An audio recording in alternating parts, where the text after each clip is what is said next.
So thank you for coming. We are very excited about your interest in this project and we are very excited in the project yourself.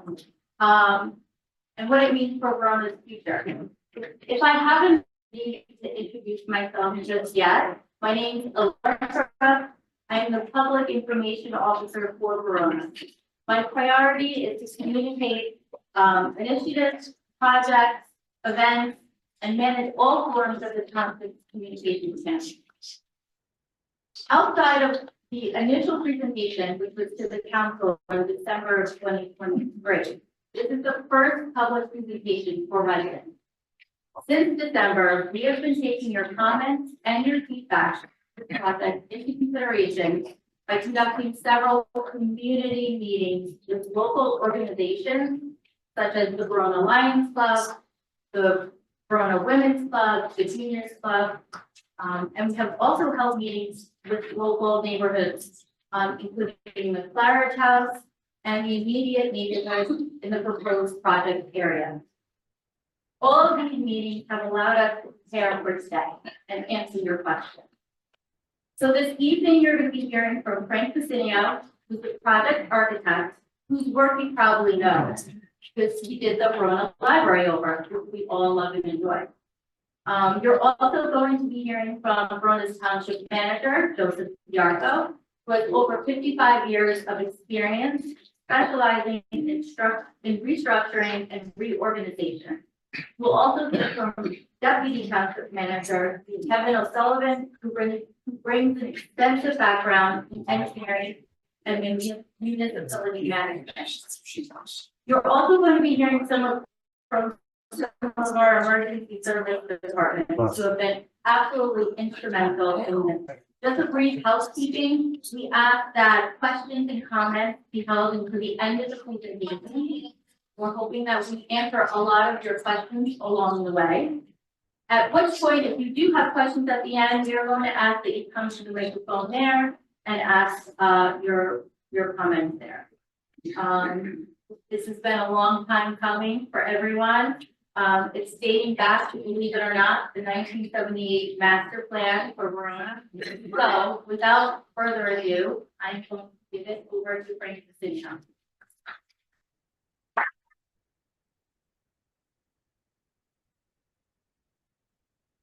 Good evening, everyone. Thank you very much for coming out. It's great to see so many people here to come out and learn about this fantastic endeavor for Verona.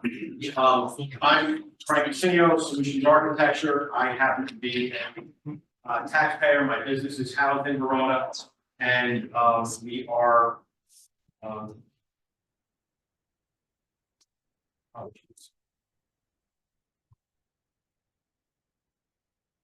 And we are responsible for the design of the project. As Ms. Northrup said, we have had several community meetings, local neighborhood meetings, and other meetings. And during the course of those meetings, we received a host of questions associated with this project. And as we've continued to evolve the project and the design, we have continued to incorporate those comments into the evolution of where we are tonight.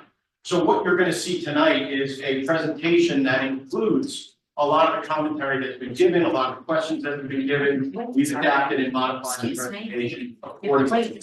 So we have an incredible amount of information to give you tonight, and that's one of the reasons why we want to hold questions until the end, and then we'll respond to them. I believe that many of the questions you may have will be answered during the course of the presentation.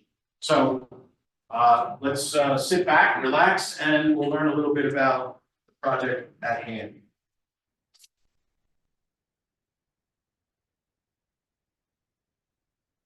So, what are we proposing? The Township of Verona is proposing that action be taken to resolve long-standing facility issues affecting police, fire, and the rescue squad. Over the years, several plans have been brought to the attention of each of the departments, yet little has been brought to fruition. Through our discussions in design, we proposed a plan that entails the establishment of a unified solution for police, fire, and rescue. This consolidation not only facilitates sharing of facilities and program spaces, but also serves as a strategic measure and control costs and square footage of these buildings. The needs of all three departments have existed for decades. In fact, the average age of the three facilities is 90.7 years old. The police building's oldest section is 101 years old. The fire department building is 74 years old. The rescue squad is 97 years old. So these buildings are in need of assistance and help. In 2015, we began to work with the township.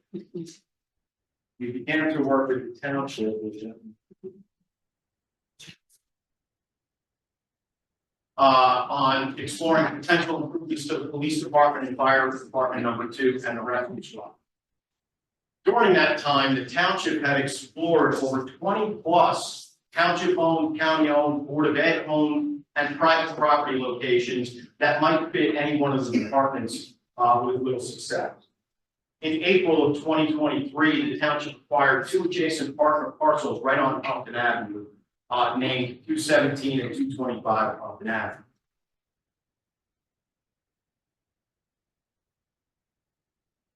Let's talk a little bit about the need. And I don't think that after you see this, and many people can argue the need, these needs have been around for quite some time. Right now, the existing police building is scattered throughout the municipal building. It occupies about 4,000 square feet on various floors in town hall. Right now, it lacks the program space necessary for a police department in 2024. It lacks efficiency and safety protocols that are typical for a police building. It also lacks gender compliance protocols, bathrooms for the females, locker rooms for the female officers. The department can't grow in that direction because it's limited in space and program space. So dating back as far as 1978, the borough's master plan had called out at that time that the police and borough facilities were inadequate and would be desirable to relocate the police department in other facilities. In the 80s, the leadership vowed to work with the police department to develop a cost-effective plan for upgrading police headquarters. In 1981, it was stated again that the facilities rank among the worst in the county and they're inefficient and overcrowded, poor working conditions under which Verona's finest must labor, and it has a detrimental effect on morale and job effectiveness.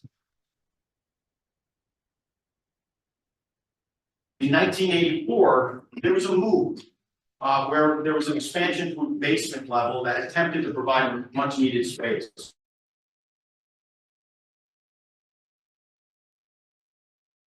Study. In 1998, the construction of this building and the new firehouse, the relocation of the fire department, allowed the police department to move its dispatch and detective bureau into its present location. Over the past 5 years, we've explored efforts to provide potential improvements to the existing buildings. Those included locker room upgrades, additions, renovations to the existing facility, acquisition, adaptation of existing non-law enforcement facilities, or new construction.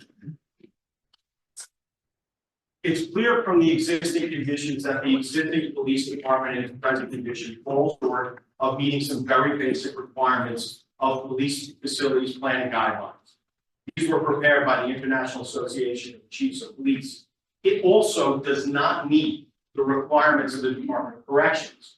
There are several waivers currently in force from the township that allow them to continue to operate. At some point, only so much can be done before DOC mandates that this entire facility be brought up to DOC regulation. However, after evaluating this over and over, we've come to the conclusion that even if we were to gut the entire space that that department is in and expand it of any available square footage in that building, that it significantly lacks the square footage necessary to add the necessary program spaces for the police department. Right now, it's failing on adequate, the criteria of adequate program space. There is no true sally port on no secure detainee entrance for the police department. Detainees are actually brought through office space and they're commingled with the public, which is not really a great situation. It lacks separation between detainees and staff. Detainees should be brought in and separated from any staff. There are no confidential interview rooms. There is no secured prisoner processing in the holding areas, outside the cell block itself. It lacks any secured, or it lacks any fitness training areas or adequate locker room space for the department. Female lockers are literally changing, the female officers are literally changing under the stairs in a closet. There's inadequate space for department briefings or roll call for the entire department, inadequate space for any emergency operations center, inadequate important administrative areas, and definitely no space for any future growth within the department. Given the lack of these program spaces and the ability for the department to expand and do what it needs to do, there's things being missed, there's opportunities being missed by the township, the police department, and the community. And those are a potential for fee-based things that can be handled by a facility that could support the need.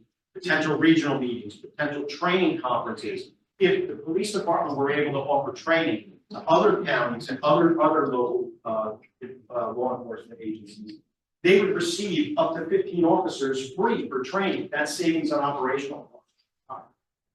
A potential shared virtual firing range that could be rented out to other local departments. There's an operational savings there, savings on munitions, savings on officers leaving the facility.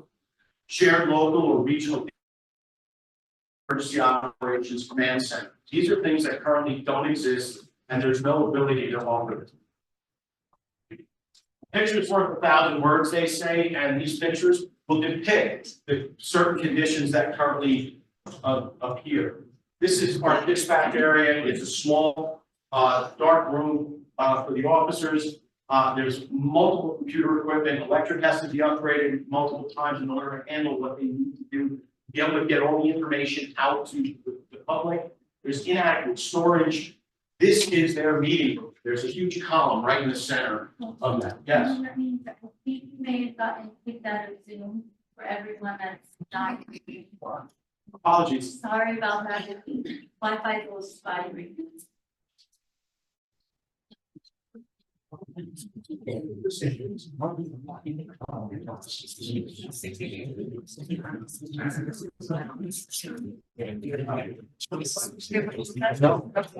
All right.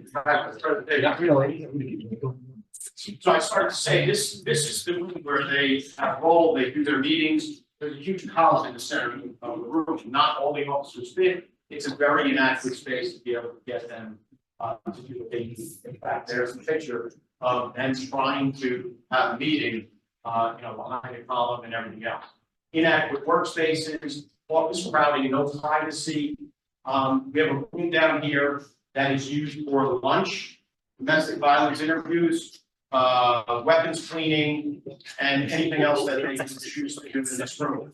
There's no dedicated area for detainee processing. There's no separation of the detainees, as we said, and there's just deteriorated building condition. Storage is an issue. No dedicated storage. Everything's mixed together. No secure weapons storage and ammunition storage. Pictures of the locker rooms. These are the women's locker room lockers that are tucked in a closet area under the stair. This is the men's locker room. There's actually a 6'10" ceiling down there, and there's an officer that's 6'8". He's making his way to the facility in a digital fashion. So those are the needs in a nutshell for the police department. It's a picture's worth 1,000 words. Anybody can go to the building, but let's move to the fire department. We'll talk a little bit about their conditions. So the existing fire company number 2 occupies about 5,500 square feet on Bloomfield Ave. It's the existing site about a quarter acre, but this building too lacks the adequate program space it needs. It lacks clearances in the garage and the bays for apparatus that they have. It lacks efficiency and safety protocols, and the building itself is significantly deteriorating. They continue to put money into the building, but it's at a certain point where we're putting good money after that by continuing to repair the facility. In 1922, this building was brought into the fold as a one-bay firehouse, and it was designed to house a one-host tender. In 1926, they added a second bay and housed the rescue trucks. But in 1949, there was a fire that burned the building down, and it was re-erected in 1949 as a building with 2 fire bays. In the early 60s, they added a 3rd bay for an additional apparatus as the town was growing. In 1982, to me, that's yesterday, but that's 42 years ago when we think about 1982. The fire station was renovated to allow for heavier apparatus and the addition of a ladder truck. However, in 2016, they did a study to explore renovations and additions and construction in the new firehouse. And what the study found was a 74-year-old deteriorated building that's not OSHA compliant and not compliant with present day standards. In addition, the facility itself has issues, major roofing and flashing issues, which have allowed water to infiltrate the building for years, causing exterior wall, window, door issues, cracking, stucco, plaster issues. There's a major structural issue in the front of the building due to the building settling.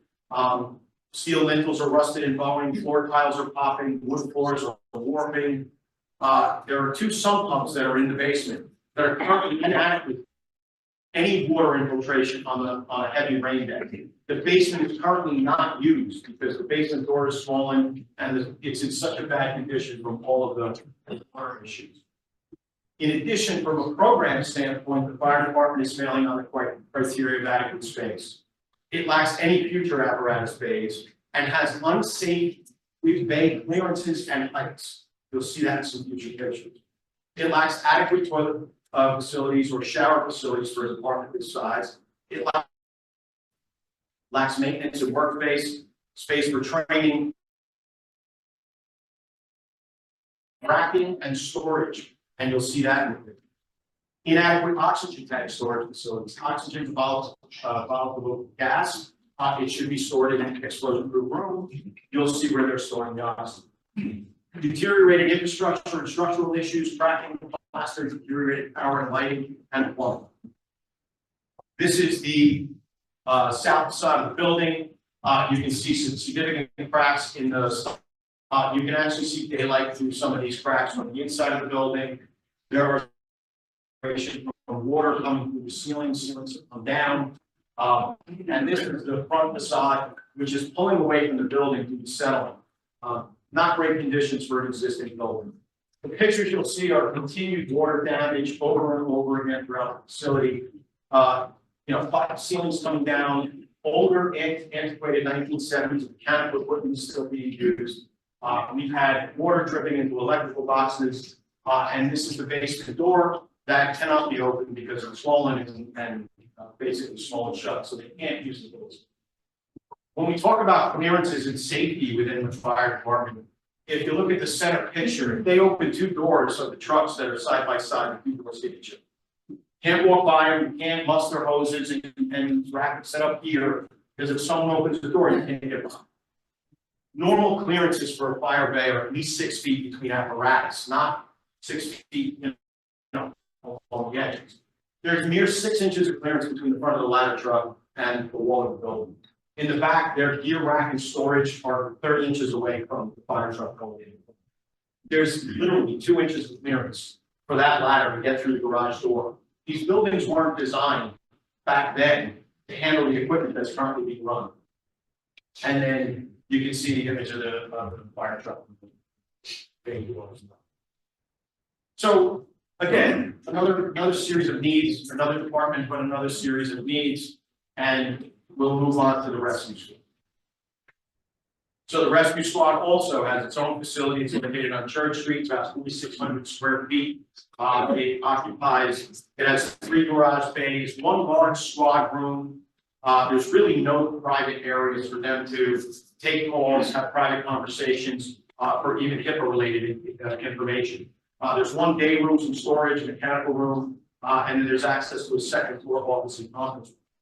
But this building lacks adequate program spaces, adequate clearances for the apparatus themselves, and safety protocols. This building too is significantly deteriorated. And the reason for that is this building was constructed in 1927 from a carriage house. It is currently the oldest 24-hour, 100% volunteer EMS squad in New Jersey, and it continues to thrive. This rescue squad continues to thrive while many in New Jersey are closed. The current building was a carriage house that was converted from the squad and underwent upgrades in 1942 and 1980. Again, 42 years ago. In 2019, they commissioned a study and evaluation of the existing conditions. The report determined that the facility lacks essential planning elements and is operationally inefficient. The report revealed that even if the existing facility was renovated, it would lack those program elements or the ability to accommodate the growth of the department. This department is also failing on adequate program space. It lacks a main entrance or any ADA compliance. It lacks a decontamination shower and eye wash capability. So let you understand exactly what that means. If they go out on call and they get blood on them or some sort of bodily fluid on them, they come back, they have to go home. They go to their home, they wash their clothes in their home laundry, they shower in their home shower.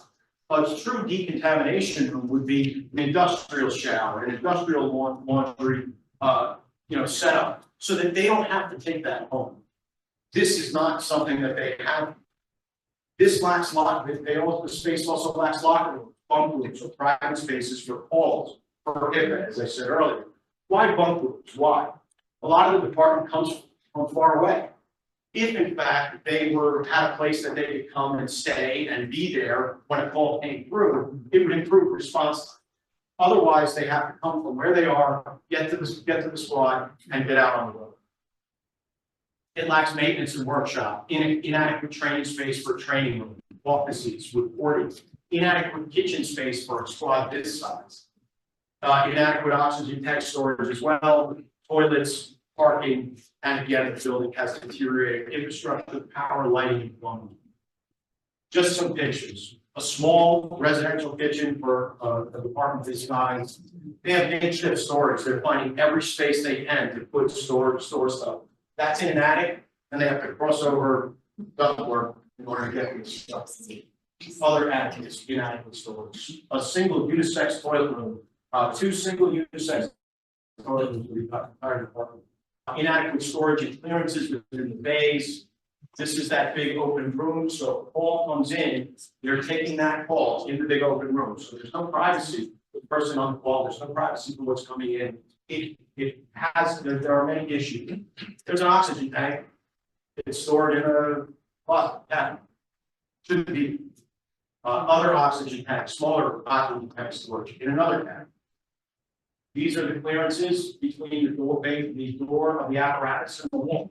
There's very little room for them to get in and get out, muster, to go on a call in a safe manner.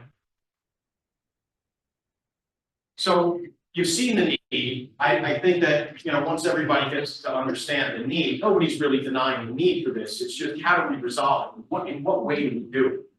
So we met with the department, we got together, and we came up with what are the priorities for this emergency services building? What is it that we want to achieve in doing this? And there are 3 big tenets that we came up with. One was adequate program support coverage. We want to accommodate all the program needs of a facility, either police, fire, or EMS, that they deserve in 2024. We want to provide previously unavailable spaces, and we want to bring each facility up to current standards. We want to create safe, efficient spaces for staff, administration, and the public. The next is increased efficiency and performance. Obviously, this doesn't do us any good if we don't get benefit out of them being operationally efficient and being able to perform better. So we want to bring the facility up to current standards and increase efficiency and turnaround times for calls and responses.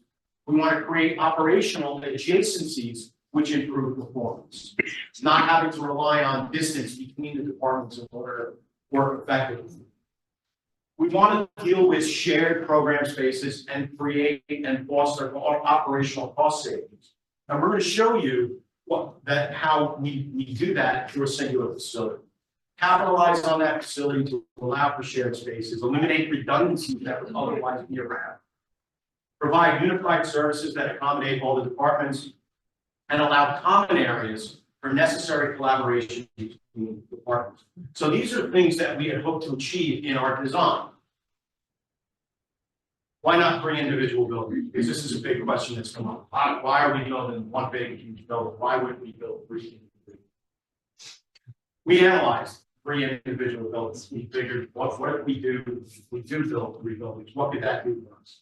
And it all begins with property. That's number 1. There is none. We talked earlier that the town reviewed 20 plus properties for an area that would support 1, if not all, public facilities, and they don't exist. It also then comes down to efficiency and economics. A shared facility requires 26 less square feet by our calculations through the analysis we did. Less square footage for us equals less cost for you. A unified facility benefits from shared spaces, shared mechanical systems, shared elevators, shared training rooms, shared lobby entrances, shared corridor spaces. And as you can see from the chart on the left, if we were to build a police department program space with the program requirements they need, it would be 26,000 square feet just for the individual program spaces. The fire department would be 13,100. The rescue squad would be 15,000. In total, that's 55,000 square feet. But then you've got common spaces, corridor, elevator, doors, mechanical equipment, those kind of things. It's an additional 14,000 square feet to design 3 separate facilities, which results in basically a 70,000 square foot facility. The singular program allows for about 8,200 square feet of shared services and shared facilities. The common spaces is about 7,000. It's half. That's how much more efficient a singular building is, which results in a building that's only 55,000 square feet. So that's a 26% difference between one building and the next. So operationally, efficiency-wise, and cost-wise, it makes sense. One building versus the other. If we were to design the police department, we designed it, we laid it out as a singular building. It's 17,000 square feet on the first floor, 16,000 on the second floor, 33,000 square feet for the police department. That means there's a cafeteria for the police department, there's a cafeteria for the fire department, there's a cafeteria for the rescue squad. There's a training room and a conference room. There's no shared facilities. So as we go through the designs, individual fire facility, 11,000 square feet for the first floor, 17,900 square feet for that building. And then rescue, similarly, 18,000 square feet for this building.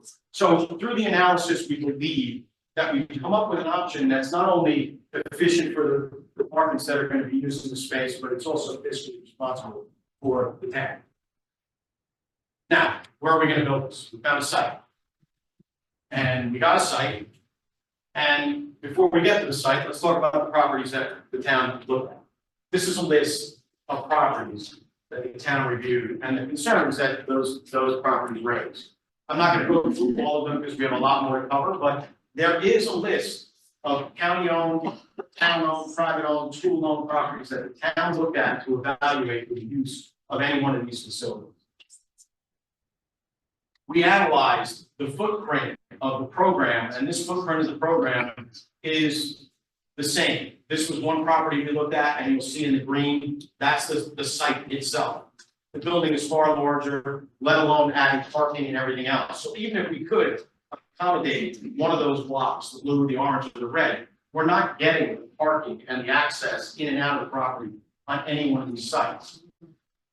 217, 222, these two pieces of property that are adjacent to each other provide the ability to get not only the 3 programs together, but the parking, the factory space, and access in and out of the program.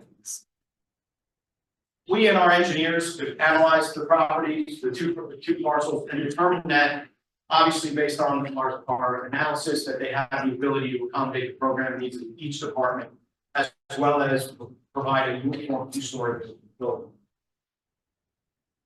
I don't know if anybody knows the site, but there are a significant amount of trees on that site. There's a number of natural buffers, not only on the site, but on the adjacent properties. There are trees looking into the site.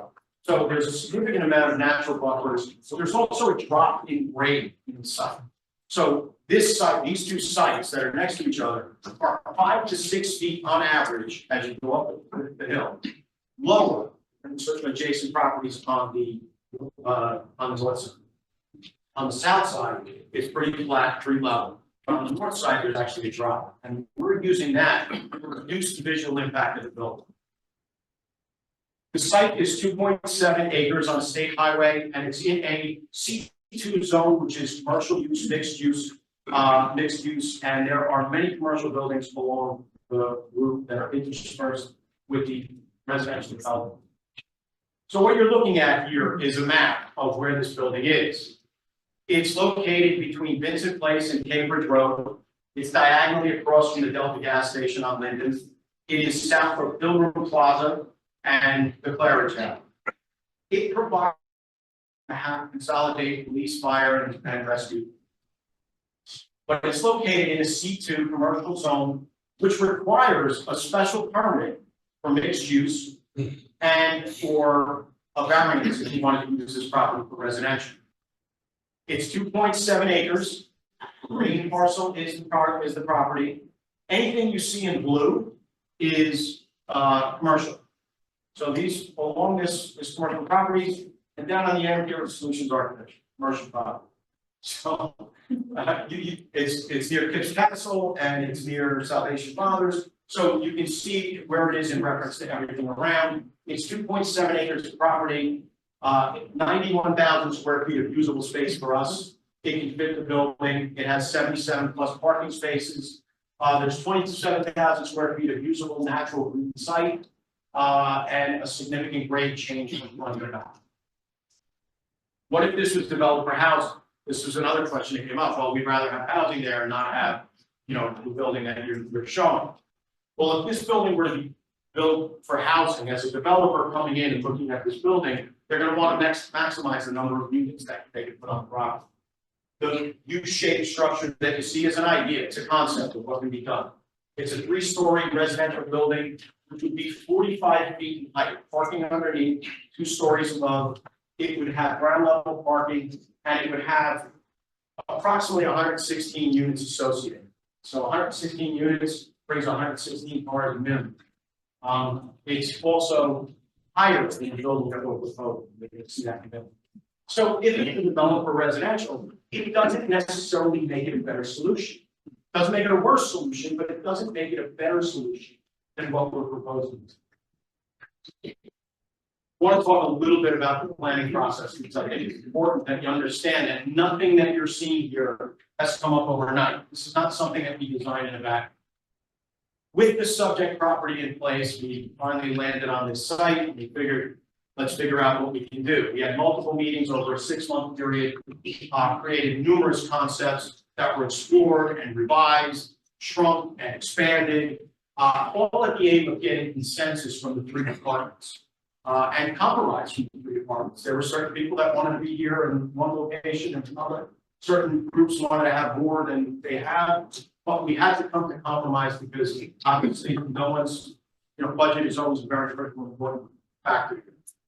While nothing that you're seeing or you're going to see in terms of the design is complete 100%, the members of the rescue squad, fire department, and police department have approved plans. We've also shared the police component with the Department of Corrections of New Jersey, and they have endorsed it. They feel that it is a real implementation plan for the police department, and we create a model for police use. As part of the planning process, again, we know we're designing and we know where we're designing, so we have to be mindful of our surroundings. We have to be mindful of what we're doing in the area. So currently, these are 2 residential houses on the site. These houses will be taken down and new building will be constructed into place. So visual impact on the immediate surrounding neighborhoods was a big issue for us. We wanted to make sure that we were sensitive to what we were doing. Now, mind you, that drop in grade and the extensive natural buffers that currently exist are big benefits. But we can't stop there. We're building a building that's 2 stories. We want to make sure that it is least impactful to your neighbors as possible. So there are products out there that we choose to use and we're going to use And if you can see the image on the left, there's a big green wall, looks like a big green wall to you. Well, behind it, those yellow dotted lines are parking deck. So this town built this parking deck and people didn't want to see it as a parking deck. So they used this trellis system and a live green wall to screen the building. It's something that we can use here to screen our building from the adjacent property. It basically camouflages what would normally be a masonry block. And we're going to use different construction materials to create a different appearance here. We're going to use construction materials that create better scale for a building this size, that make it fit better into the residential landscape. Noise impact on immediate and surrounding neighborhoods. Natural vegetative systems have acoustic properties. They absorb sound. Retaining walls, sound reflection. So we have the ability to reflect or absorb sound as we need. Environmental impact, natural green spaces. There's 27,000 square feet that can be used for a nature preserve, a nature walk. We can do whatever we want up in the back part of this and follow environmental design. And then finally, because of the property and what we want to do with it, we have the opportunity to take advantage of the county, state, and federal funding. So let's talk about that great difference that I talked about and the adjacent buildings. We have a software package that takes the surrounding neighborhood, it incorporates it into our plan, the heights of the buildings, the 3D form of the building. So there's a dentist office to the left of our property.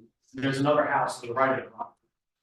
Because there's a 5-foot drop in grade where our building is going to sit, the building edge, which is 28 feet from the grade, from the first floor to the top, really will only appear to be 23 feet because we're looking at it from this perspective. There's also a fence in their backyard and it's heavily wooded. So we're minimizing the impact. This house, this is the roof of the house that's right on Pompey, is actually higher than our tallest projection on our building, which is 33 feet. Same thing on the other side. Traffic and noise, something that has been a big question that's come up at almost every meeting we've had. What are we going to do to absorb the noise? What are we going to do to absorb the sound? So obviously trees and natural buffers, they're going to do something. The bigger question had to do with siren pattern and the police and fire and rescue. So we talked to the police department and we went through the process and we understood how they operate. And the police, it's very rare that the police will leave the facility sirens blazing because 9 times out of 10, they're taking call from patrol. They're on the road. So they're not going to light it up as they leave the facility. As far as fire is concerned, on average, typically they respond to 1 call per day and don't always roll with sirens until they're on the way to see. With rescue, sirens are not always used unless they're needed if they have to exit the building. Now, there's ways that we can get around that too. During evening hours between 10 and 6 a.m., the need is significantly less because traffic is lighter. So they don't really need sirens to get to and from places. And typically PRS answers on average 4 to 6 calls a day. So that's pretty much the siren, issue there. The township has the ability to put in an application for signal interrupters, which would control the traffic signals on either end of the property so that they could stop the flow of traffic while vehicles left, thereby not requiring sirens when they need left anything. So they're sensitive to it, the township's heard it, they're looking at alternatives so that we're trying to be sensitive. The other issue to note is that existing emergency services horn that's on town hall will not be relocated to this building, it will remain where it is. And then insofar as public access and use of the facility, the biggest people that will be accessing the facility would be accessing the police department and records. They'd be coming in and they're typically no more than a few people at a time and an average of 15 to 20 people in 24 hours. So from a public standpoint, not a lot of access from that particular part as well. In addition, I talked about those opportunities before. I'm just going to reiterate that if we have a facility that has a training room, that has the ability to have a virtual firing range, which I know it sounds fancy. It's a room with a video screen that basically has a video. The officers use their real weapons. with a laser that gets put into their rear weapon. It saves ammunition, it saves them leaving the facility, and they go up and they practice and get qualified the way they need to do their things without leaving the facility. No other township around it has it, but other than Paramus, which Joe has experience with, but they can be rented out to Roseland, Caldwell, North Caldwell, and it can become a revenue generator. The training, the regional shared or local dispatch center. If there's an event that Peckman overflows, there's no one big room that all three of these entities can get together and plan how they're going to attack the storm or whatever the issue is at the time. This facility would have an emergency operations center. A room that might not be used for emergency operations would be a shared conference room space. So there's redundancy within the space. So these opportunities don't exist currently, but they would under a new facility.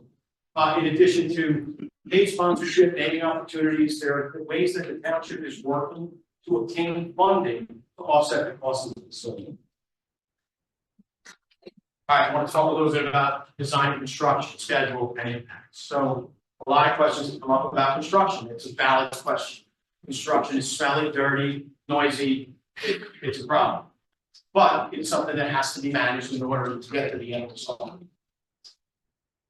So a post-approval timeline would look something like this. Some point in 2024, once the council decides that this is the direction it wants to take, we would spend an additional 1 to 2 months developing and finalizing the designs that you see here, adjusting them, making changes to them, creating a detailed project timeline, expanding the budget, reestablishing the budget, and seeking to engage in construction management.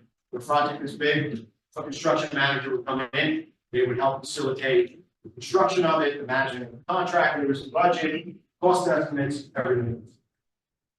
At the time, the next part would take about 6 to 8 months and conduct design phase meetings. These are meetings that we're going to take those plans that you're going to see in concept and turn them into construction. Update the estimates, prepare bidding documents to go out to bid. At that point, there's an additional period of time where the CM will do his final review, the council will finally approve the final plans, will determine bidding scenario because a project this size may want to bid site work as a separate package. It's a big enough project, you may want to bid the site work first and then bid the other project later. We would want to submit an add-on bids. We would also want to submit the ECIA for their approval on the final financing for this project now. At some point in 2025, this project would go out to bid. It would be submitted, contractors to pick up. The project is sized. There are a select few groups that can do it. You can't get, Joe's contract down the street to do a project. The bidding process has to be long enough for everybody to get numbers and prices. And as many of you know, getting information, pricing, and material delivery deadlines and dates is very difficult post-COVID. So we want to give these guys enough time to vet the project, get the numbers, get the best numbers for the project. The bid opening would occur, and then we would start construction somewhere in 2025, and it would take 20 to 24 months to do the project. So we'd be looking at 25 to 27. The construction schedule may vary depending on how we break up the package. That's a preliminary timeline for this to move forward. As far as construction itself is concerned, here's what to expect. We can expect a 20-month construction period, again, 20 to 24-month construction period, from 2025 to 2027. Given our hilly terrain, there's significant site work associated with this property.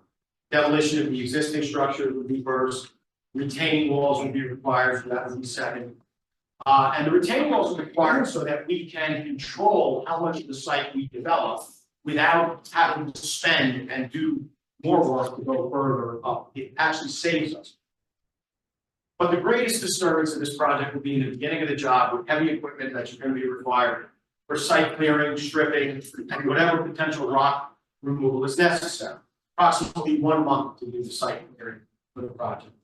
The retaining wall work involving excavation, grading, exporting of soil, excavators, trucks, and rollers, approximately 2 months for that. Next would be utilities. That's your water, domestic water, fire, sewer and gas. This will involve road closures, one lane, 2 lane, depending upon where the utilities are located. But we figure about 1 week per utility.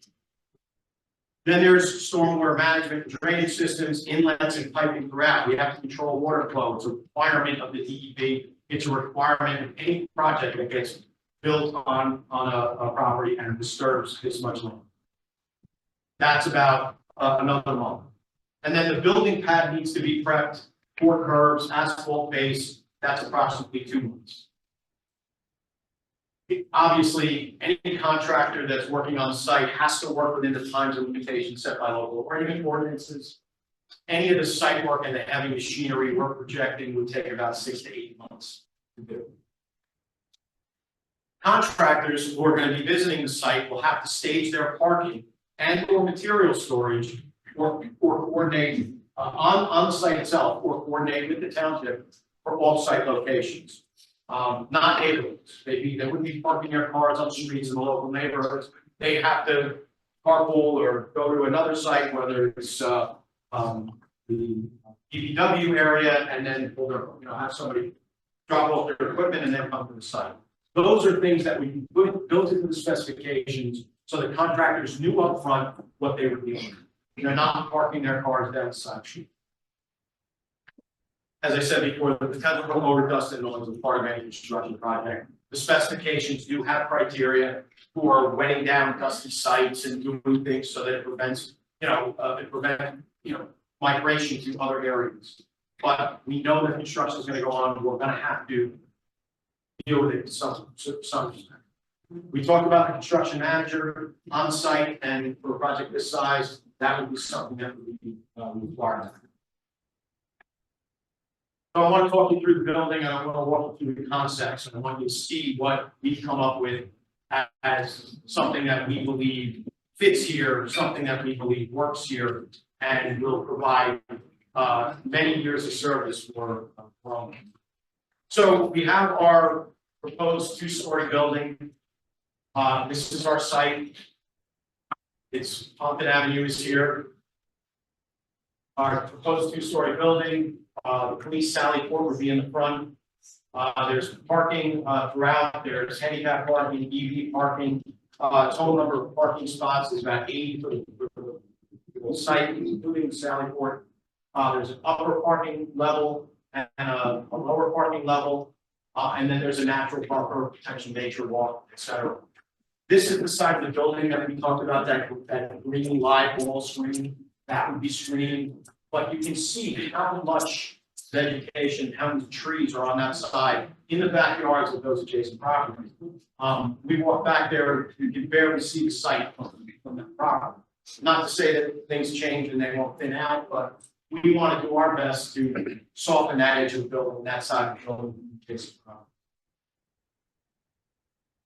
As far as floor plan is concerned, everything that you're going to see in this presentation is available on the township website. But the area in blue is the program space dedicated for the police department. This is the true sally port, secure entrance we were talking about for detainees. They wouldn't be able to come into the rest of the facility. There's a hard line wall here. This is a secure wall. So our cell block, 3 cells, 2 general cells, 1 cell for women and children, or the minors, so that people aren't all grouped together. As far as processing area, separate room for an alpha test, which is a DUI test that needs to be done, and control. So, everything laid out in a way that is efficient and things that they don't currently have. Patrol captain's office, evidence room. Evidence comes in, it needs to be properly handled, otherwise it could ruin the case. So we've now got an evidence room in place. We've got a variety of different areas that they don't currently have. An armory room, an armory and a lockup for ammunition. There is a ready room where the entire department can come in, talk about the plans, go out on the road, do what they need, and go right out into the garage and get on the road. Here's dispatch. Dispatch is off of our main lobby. There would be a greeting window. Someone would come in, they would be greeted.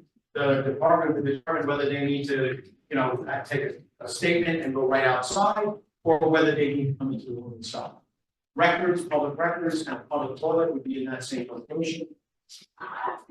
At the bottom, there's public toilets, a stair, as well as a private interview room, so that that domestic interview can be done in a private, secured space with a waiting room for children. Let's say someone comes in with children, there's actually a guest room for the children while the mother's being interviewed or the father's being interviewed. So the police department is to the front of the building. Anything that you see in green is a shared space. So right off the bat, we have a shared courtyard. This courtyard is available to open air courtyard through the building to provide access for someone to go out and have lunch, do what they need to do, hang out, relax, etc. There is another room here, which is an evidence vehicle garage. Right now, when evidence vehicles are taken in, they're brought to the elements could destroy evidence, things like that. So there's a room that's used there's a garage that can be used for evidence. That room can be used for maintenance and vehicle repairs when it's not being used for evidence. Adjacent to that, we have an elevator to get upstairs. We have a cafeteria for the police department, and we have riot gear storage, heavy equipment storage here. The orange is our rescue squad.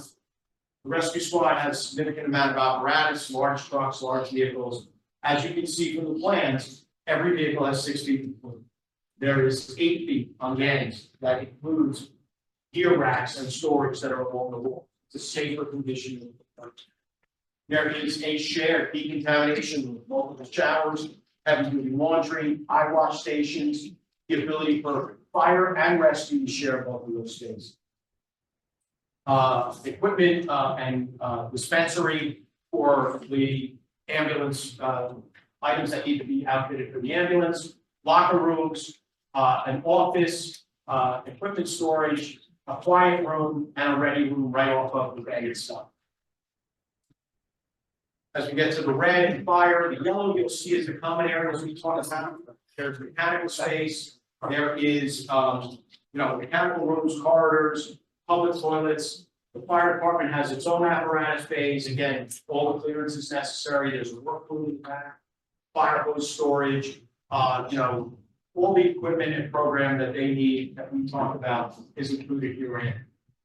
There is an office, a quiet room, and a ready room, again, right adjacent to the bays. People come in, and for the rescue squad, people that are traveling long distances, there are 2 bunk rooms, so that if someone is traveling long distance and they want to stay, as opposed to driving all the way back home and a call comes in, they're already there. It improves response time. There is an oxygen storage room for oxygen tanks. It's an explosion-proof room that we've included. It's accessible from the outside, so that it can be, filled and taken out and put right into the vehicles right then and there. So that's the first floor of the facility. The first floor is this. First floor is about 34,000 square feet in footprint, and that houses all 3 other floors.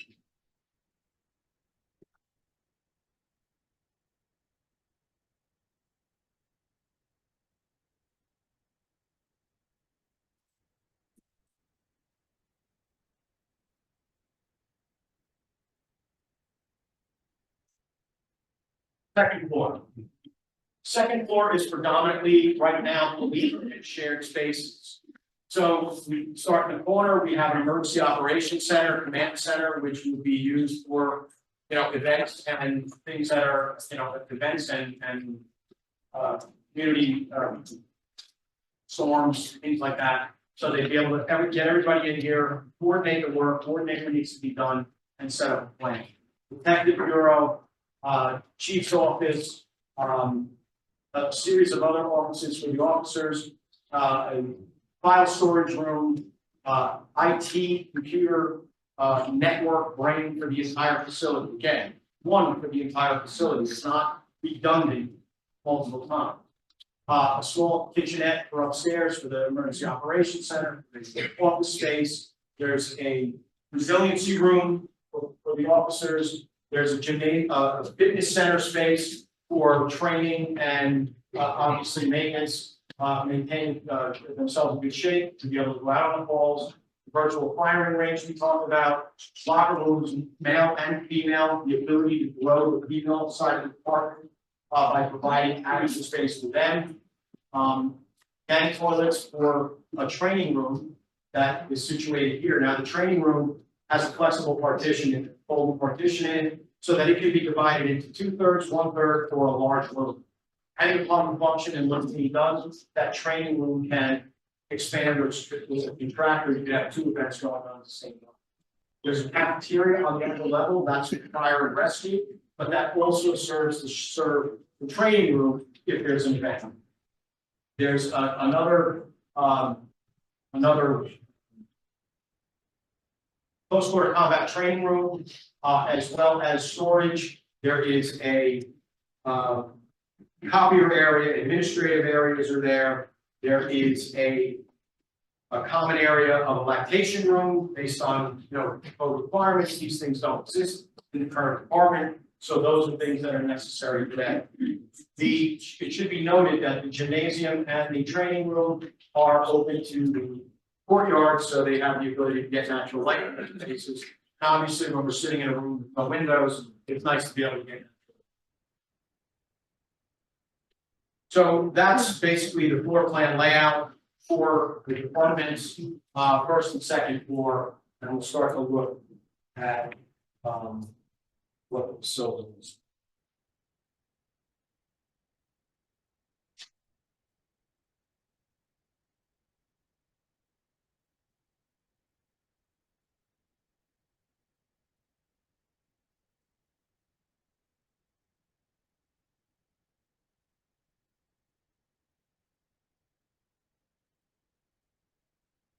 Look at it if I get to the next slide.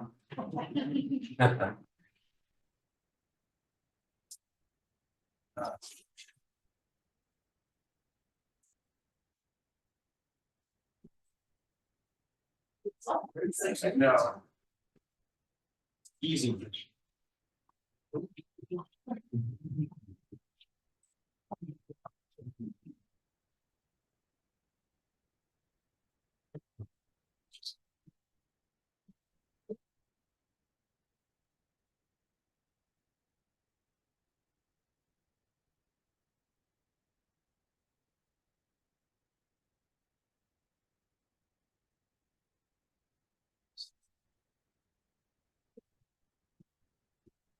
All right, let's go back. We're going to talk about the building and what it looks like, and we're going to talk about how we believe that it fits into the local surrounds. So I went too fast.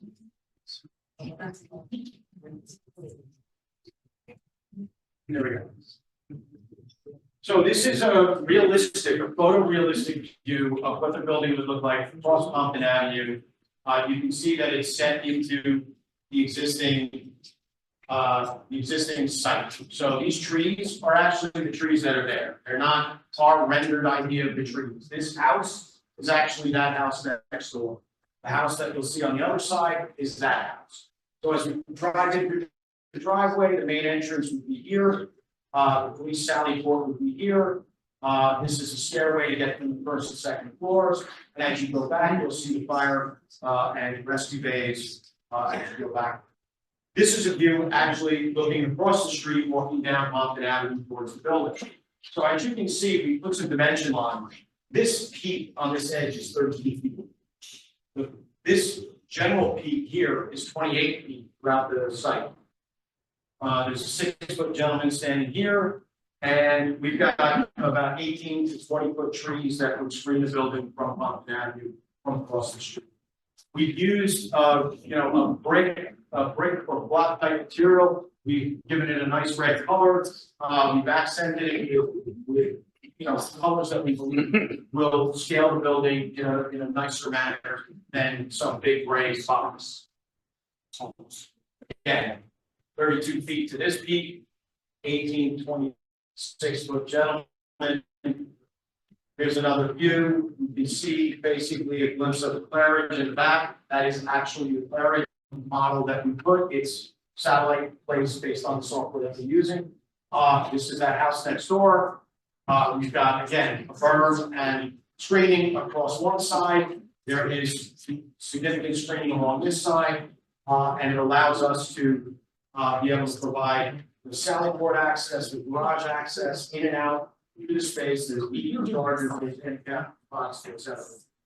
This is a view a little higher up on the building. You'll never see this view. This is from, if you were looking at it from the drone. The reason we did this was, again, to show Claridge 1, Claridge 2 on the hill, to show this property that we're looking at. We're also showing that solar panels are going to be designed for the facility. That's another operational savings. It creates, a green environment for the community and helps save operations on the building. This is a shot from the back side of the building. On the back side of the upper tier parking lot, actually way above the upper tier parking lot. But it's looking back on the building. This is that little service entrance where the XP oxygen room is. This is the fire department entrance. The center of the bays and the back half are these offices and cafeteria space. This is what would be a shot. Now, this isn't an actual shot. This is something that we comprised because we didn't have the ability or access to be able to take photos from the neighboring property. So what we did was we put together a view showing the actual trees on that property, looking back towards the building as we see it. This is the second floor of that building from the adjacent property. Obviously, there are a number of fences that are on the property line. We're proposing, a unified fence that goes along the whole property. Everybody gets a fence, but this is that screening that we were talking about that shows this live vegetated screening that makes the building impossible to see from your backyard. Another shot looking at, again, the hedgerow screening along this side. Again, the colors that we've incorporated. The building is more of a modern building, but we don't believe that it sticks out in a manner that doesn't work. This is looking, if you were standing in the entrance driveway, looking down the driveway to the building. Now you start to see the bays and front entrance. As we walk further down the lot, you start to see more of the fire bays, the other bay. This is the entrance to the fire department. More of that first level parking area, the second level.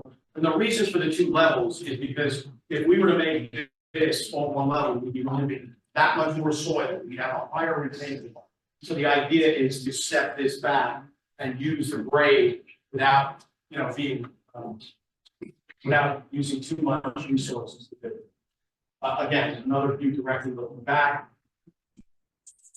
View of the front entrance, handicap parking. Now we start to walk into the building. We start to see what that lobby could look like, and then dispatch and reader division.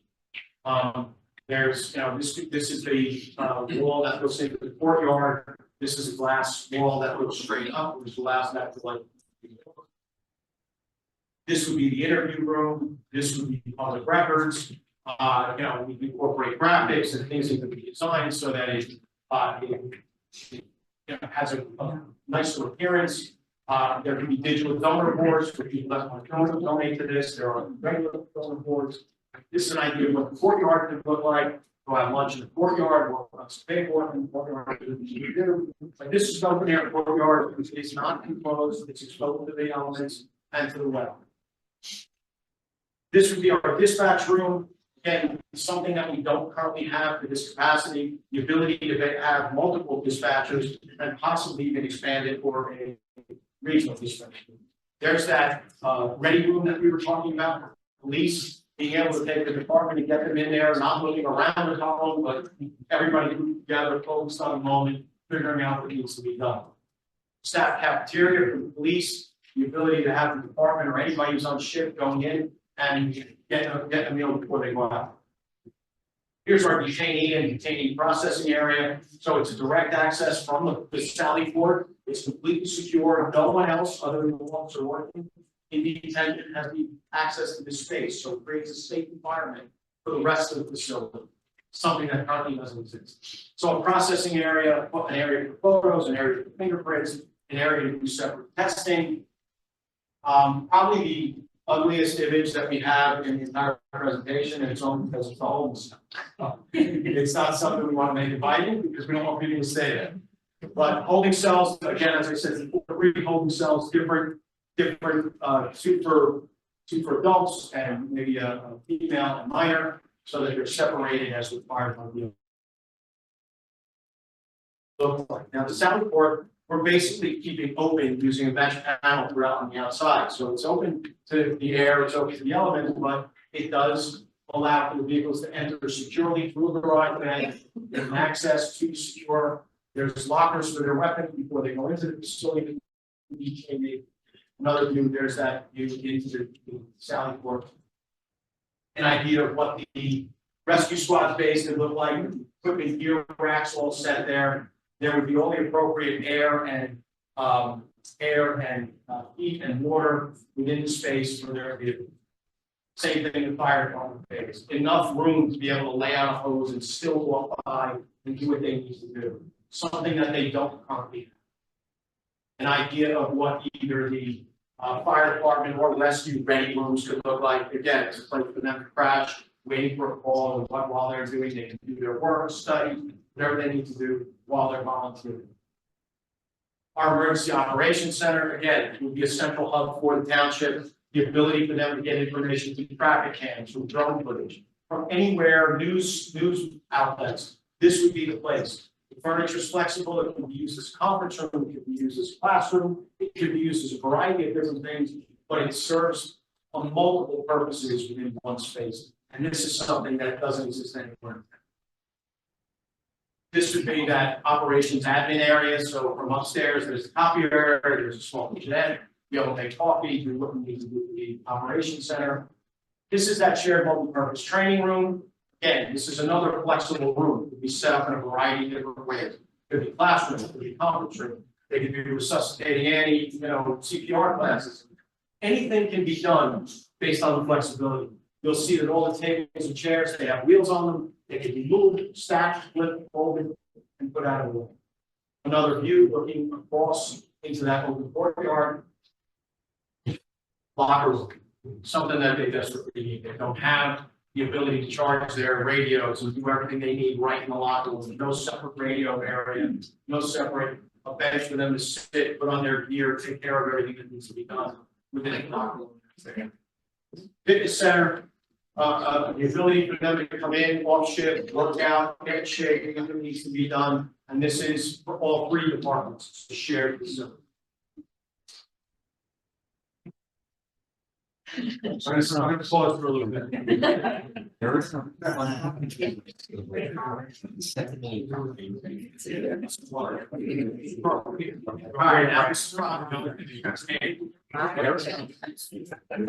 let's talk a little bit about cost. And cost is always something that we deal with as architects that, there's always a fine line. Nobody loves the bottom number, nobody loves the number, nobody loves the top number, nobody loves the middle number. So we just have to understand what these things cost. And in today's costs have gone up since COVID. 2 high floors, it was $2, went up to 12. Now they're back down to 6, 5. So costs are up. We know that they're up. We evaluate them. And for a building like this, in any of the designs we do, we have to build into our costs escalation. Building's not going to be built for 2 years. Costs are going to rise during that. So we need to build escalators in, we need to build bidding contingencies in, and we need to build contingencies into the project for things that are unforeseen. Usually, once we're out of the ground, those contingencies aren't needed because we're building a new building. Really, we're not finding asbestos, we're not finding things that are unforeseen. So the big things are when we get out of the ground. So we're going to talk a little bit about costs. We're going to go into some detail about costs. So hold your gas. And then we're going to talk a little bit about what the tax impact. And I think that in spite of how that's what most of you want to see, I think you're going to see how the town has worked very, very hard to try to make this fiscally responsible and as minimally invasive as you guys expect. Okay. Ready? Everybody ready? Yeah. You guys got the defibrillator? Yeah, we're gonna need it. All right, here we go. So let's talk a little bit about building construction. We have a 55, Microphone, please. yeah, of course. We have a 55,000 square foot building, two-story building that we are constructing, steel frame, masonry, that kind of thing on that site. All that construction stuff that I talked about before is all relevant here. So the biggest piece of this pie is the building construction itself. That's $32,430,000. There is site acquisition, preparation, site preparation, that's the retaining walls, the clearing, all of the work, the drainage, the stormwater management. That's about $4.3 million. There are about $8 million in soft costs. Soft costs include all the professional fees, DEP, environmental fees, construction management fees, engineering fees, water, all of the permit fees, things like that are necessary for the project. Contingency for every project, we include no less than 10% contingency on the project. So you can see that the contingency plus the specialized furniture equipment gives you your contingency of $3.8 million. And then specialized furniture and equipment. We're not just building an office which has desks and chairs. We have specialized equipment for police, cells, to sell furniture, sell armory stuff, weapons, lockers, all sorts of things, evidence lockers. So it's highly specialized furniture and equipment that needs to be purchased. There's about $1.9 million in specialized furniture.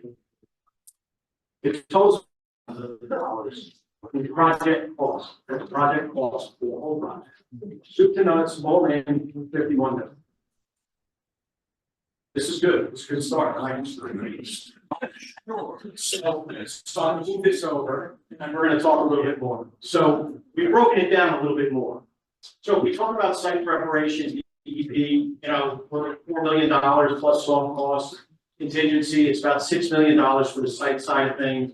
It's about $42 million for the building construction, about $2.4 million only for the specialized equipment. So that's including the soft costs and contingency. But one of the things that the township is doing is they have focused their efforts on alternative funding. You're going to see where, but essentially they're chasing about $20 million in alternative funding for this project, which would reduce the $51 million for this project down to about 31 million, which is a pretty big hit and it's a giant lift. The township has significant debt rolling on as well in the next few years, which are going to offset that tax impact as well. All cost projections that you're seeing here are based on about 3.75% interest rate over 30 years through ECIA funding. Rates may vary until the project's financed, but recent sales that were made have been way under 4%. So we're in good shape in terms of what we believe to be the positive aspect. Where's that funding support coming from? So let's talk about it. If they're actively seeking funding for the facility to offset the burden, they're bringing on a fundraising consultant whose aim is to fundraise about $10 million for this building through various sources. They're seeking congressional appropriations, federal grants of about $6 million. That's good. There's Green Acres funding that's been applied for about $350,000. There's a 30% tax credit for the solar installation, which could be up to $600,000. Seeking a donation for fitness equipment, which is about $150,000. The sale of the 202 Bloomfield Avenue property, which is the fire department, for $1.1 to $2 million. The sale of Church Street property for another $1 to $2 million. There's an annual net reclaimed tax revenue of about $16,000 of those properties alone. And then there's income opportunities, approximately $100,000 a year for the virtual firing range, maybe $125,000 for the shared dispatch, and self-hosted training, definitely a savings of the training that they go through on an annual basis. So there's a significant number of savings associated. I want to just go back to that analysis that we did 3 versus 1, because I want to now incorporate costs. I told you that more square footage is more cost, and I told you that To build a singular building is 26% less square footage than to build 3 individual. You have site acquisition costs of 3 individual buildings. The square footages we talked about, 69,805. Site acquisition, total construction costs about 59 million. Total soft costs about 13 million. Total contingencies 5. You're looking for 3 individual facilities, about $75 million worth of construction costs. That's if you could find the property and acquire the property. So it's a big if, but we wanted to do the analysis because we wanted to show you that building 3 facilities, even if you scatter them out over time, it's going to cost 47% more. And the longer we wait, it's going to cost even more. So again, everything that the township's looking at is not looking at it in a good manner. They're looking at it and analyzing every facet to make sure that we've dotted our I's and crossed our T's. Now the big ones. You save the last. Estimated tax impact. So as I said, current debt service payments will be ending, not just in 2023, but in years to come. The offset, this is going to offset any new debt that's going to be targeted under the emergency services bill. The debt roll-off coupled with additional funding and grants I talked about, utilizing ECIA financing, the township would be able to complete approximately $51 million worth of construction for the new emergency services building with a virtually net neutral tax increase. What does that mean? There's going to be a tax increase, but let's talk about why. For the new building itself, $31 million and the $20 million in funding. The tax increase on the average assessed home of $434,575 would be $256 a year, or $1 a month. That would be the tax increase for the average assessed home. Now, not everybody has the average assessed home. Some of you have more, and some of you have less than that.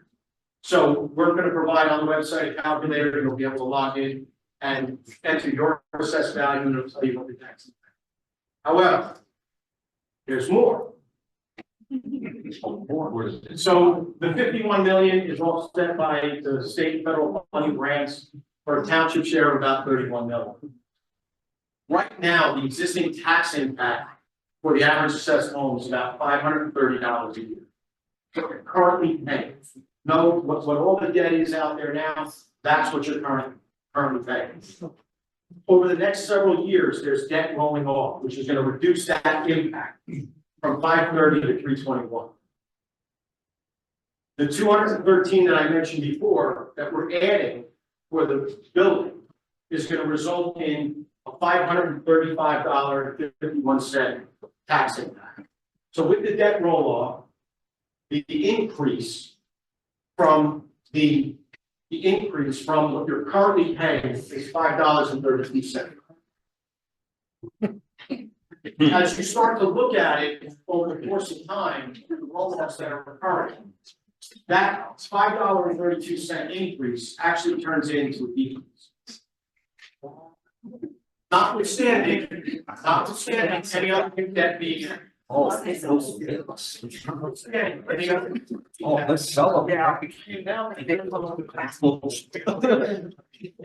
go.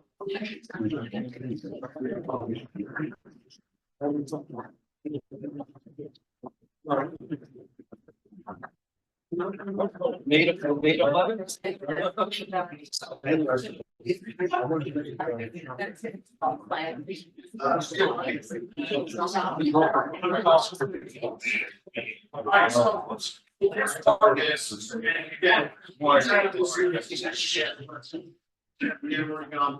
And these are on the website as well.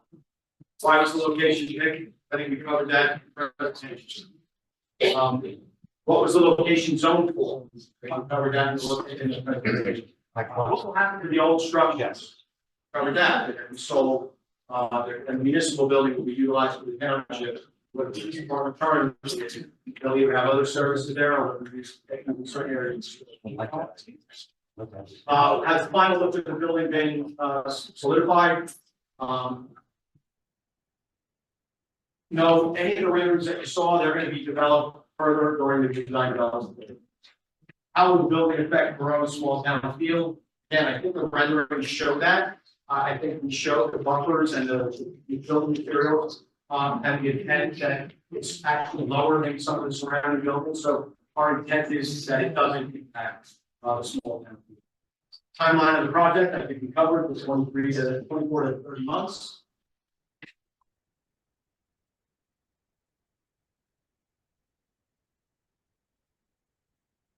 What would cost of rebuilding fire station number 2, and bring each building up to code, the rescue squad, and again, I think we talked about what it would cost to rebuild those buildings, as well as the police department.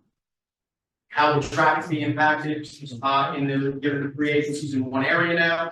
And again, the goal is that the least amount of impact on traffic flow. We talked about signal interrupters, we talked about how many times each of the departments goes out. And obviously, if further traffic studies are necessary, we can move into that foray as well, to see what we can do to better assist in making sure that we don't go back to that. And anticipated public entry, we did talk about those access. Is it possible to have one more egress was a question, unless another adjacent property becomes available, there's really no other way to have egress. We talked about the sirens and how often they go off and how often they'll be used. And is there an expected impact to property values in the immediate neighborhood? And again, the question was, or the comment was, without the ability to foresee the future, it seems that the current market data and observations on properties that are currently near the town hall, police station and rescue squad don't indicate a negative impact on the property. And then what is the financial impact of the residents? I think we covered that as well in the cost slides. So that's pretty much the presentation. We've given you a lot of information tonight. I will share that this is all going to be up on the township's website. This presentation, other presentations are up there, other information is up there, and you have the ability to communicate with the town. Any questions that aren't discussed and answered here tonight. I didn't get your name. My name is Frank Messina, Solutions Architecture. Yes. We want to have. Use the mic. Yeah, we have. I'll just- If anyone in the room is gonna speak, if you could use the mic and then we'll alternate, there's 50 people on Zoom as well, so we'll have to alternate questions. Is there anyone in the county council that can address the other buildings that are in sold? I'm Joe the architect. There is no one from the town council here tonight to take you here. It's a public, it's a meeting for the public.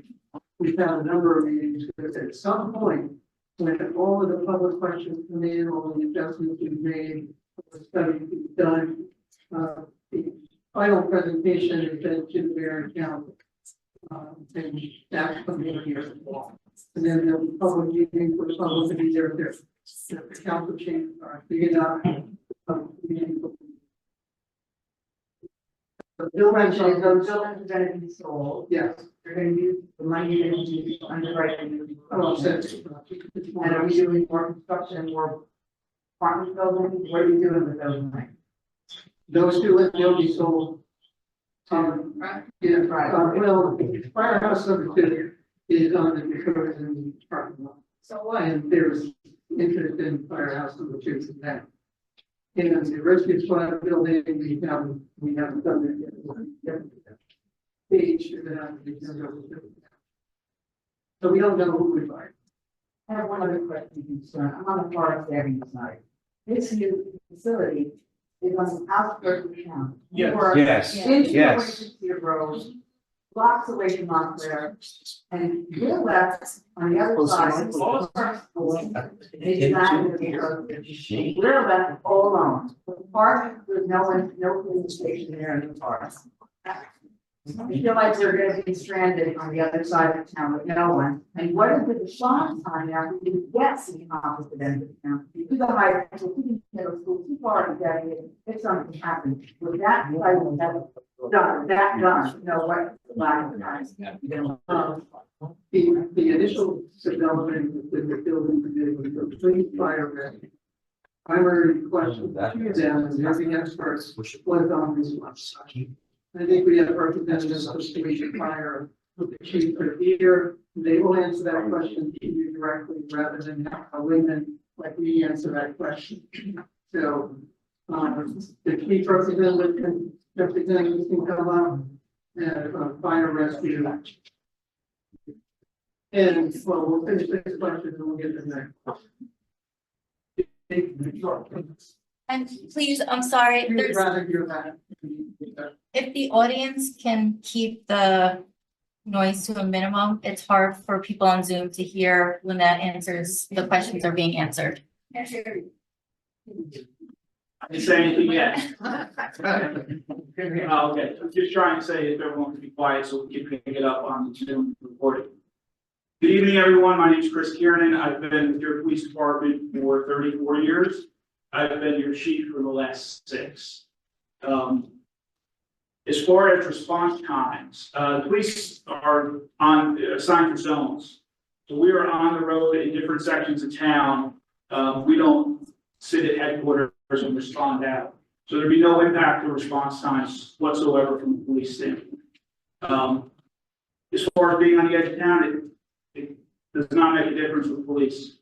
We have about 500 walk-ins a year for people who visit the police station for a required police report or police assistance. Change of location will not impact that whatsoever. People come by car for the most part. I hope I answered that question.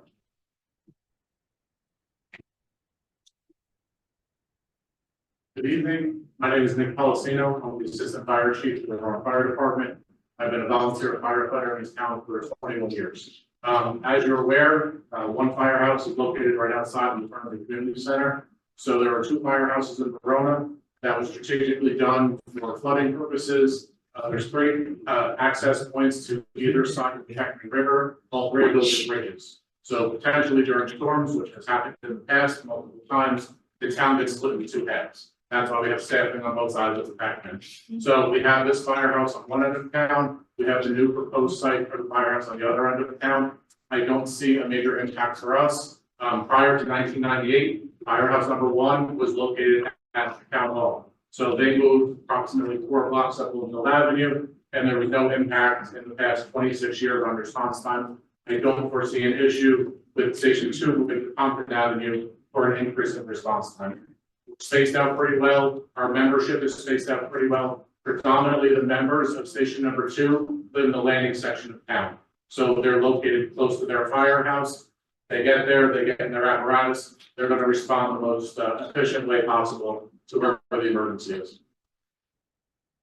Rescue.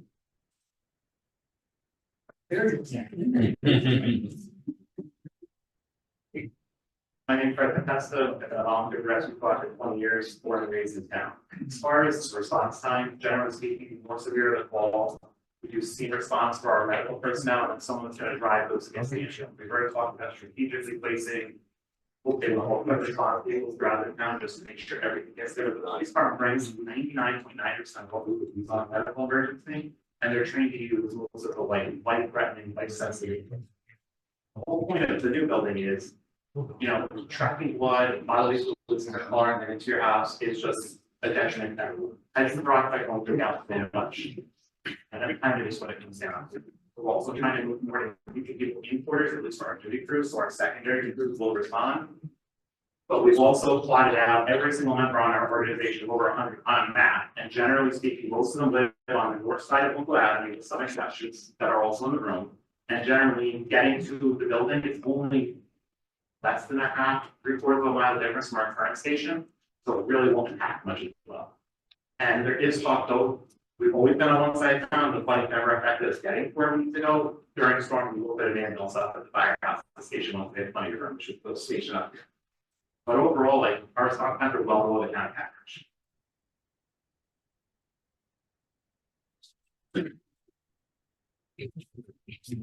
Obviously, I don't answer That's chief, your chief. What is the impact on Linden Avenue? Would these emergency vehicles go out to Bloomfield Avenue, Prospect intersection? As a rule, yes, Grade, yes. or would they come down Linden Avenue?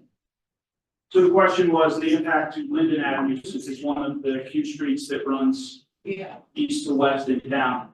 The impact, would be minimum. It's easy for me to say that. Yes, the apparatus would use the main drags, unless of course the fall, you need access from Linden. Definitely, depending on where the. Yeah, but it's not, I mean, it's case specific, of course, but it's not in our plans to use Linden Avenue as a main artery. I mean, we're always trying to play chess to better serve the residents and safer. So we are thinking of that ahead of time. There's a gentleman. I appreciate. Sure. So, I guess I kind of look at this, a little level set. The average building lot in Verona is 50 by 100 feet, which is 5,000 square feet, 50 by 100 feet. So that actually would be space that's occupied currently by the three departments. The proposed building is 50,000 square feet, which is the size of Verona football field. So we're increasing usable space by over 3 times, which also increased the cost of the project. And I'm not taking anything away from what our emergency services are entitled to or deserve. But the size of the project increases the cost. You talked about available properties, Lakeside Avenue, that lot just became available.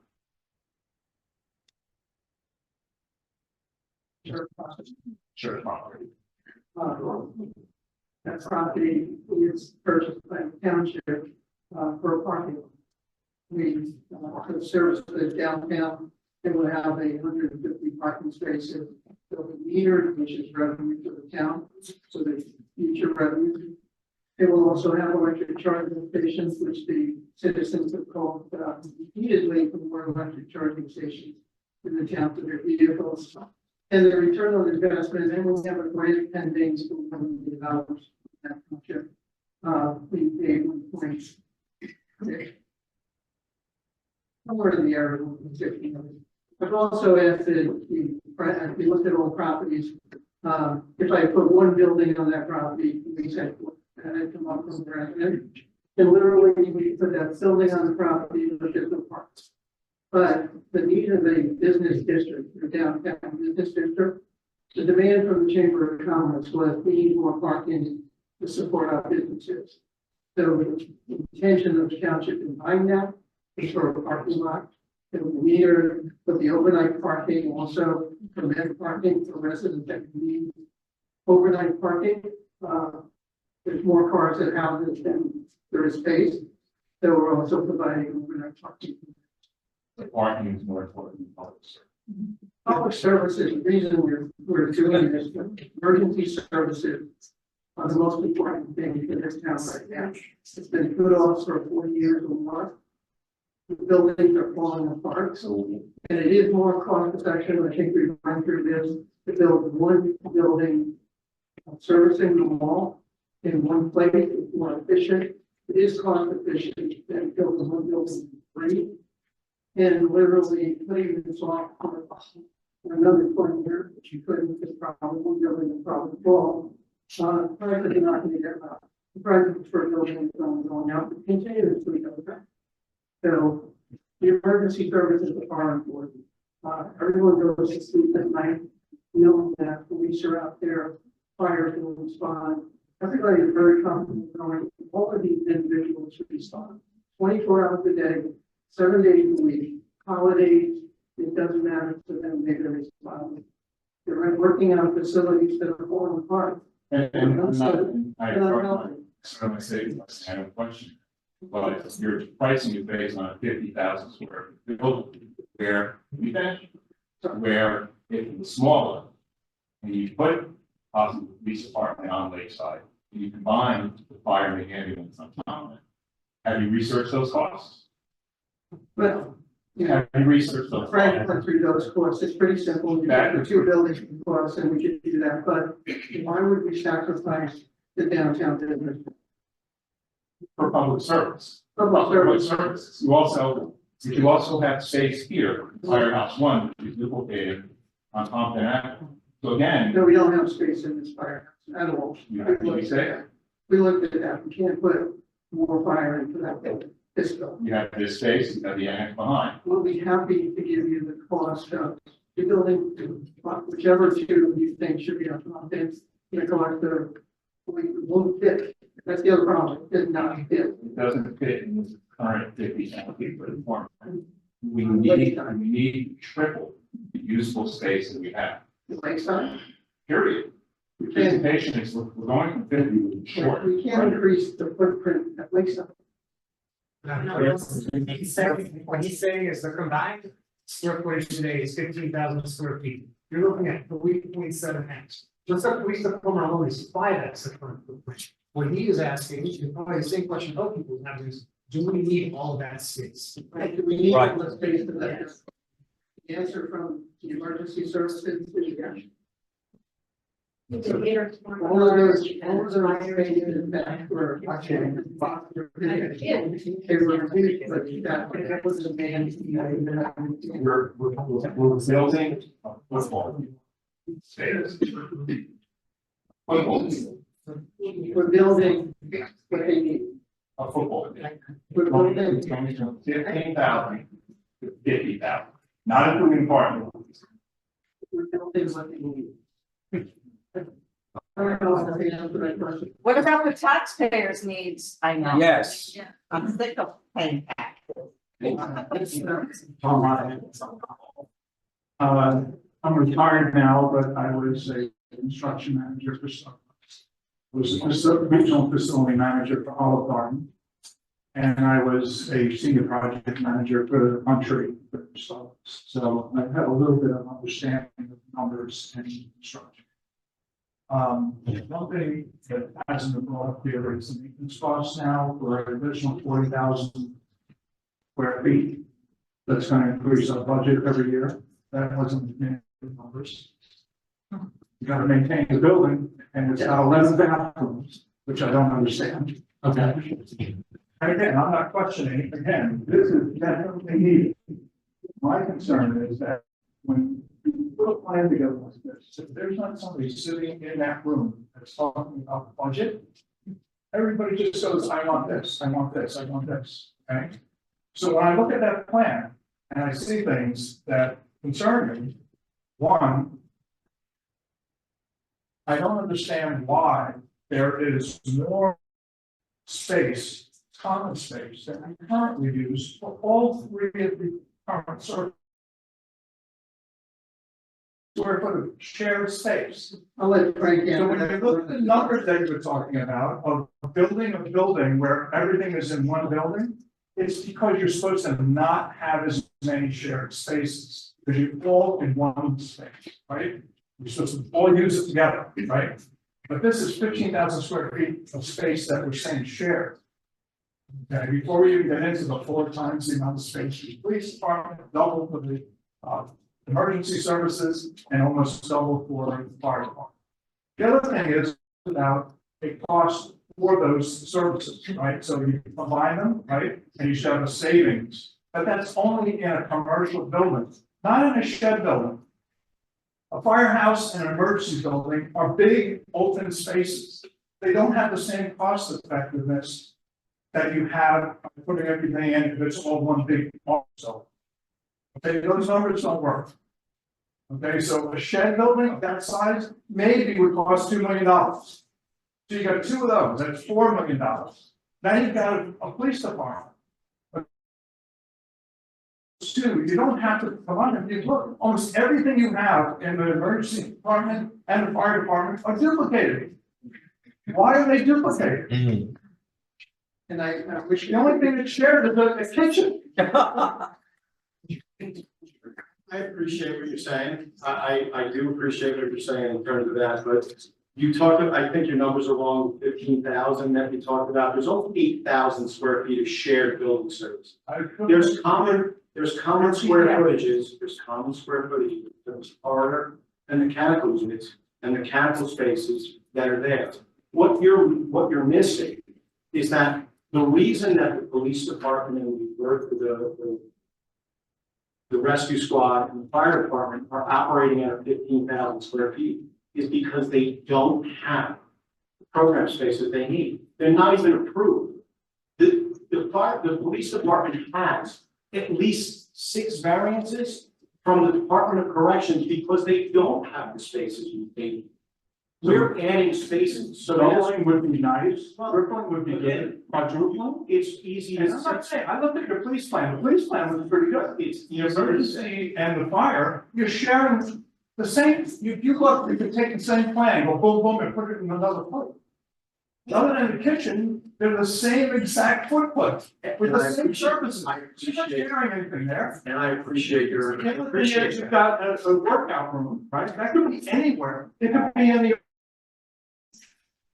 Okay, it doesn't have to be there. You have to go there just like everyone else to go to a workout place. And I don't know about you, but I don't have showers there. But that's fine, good showers there. Meeting rooms could be put in, training rooms could be put in, that's all it's part of.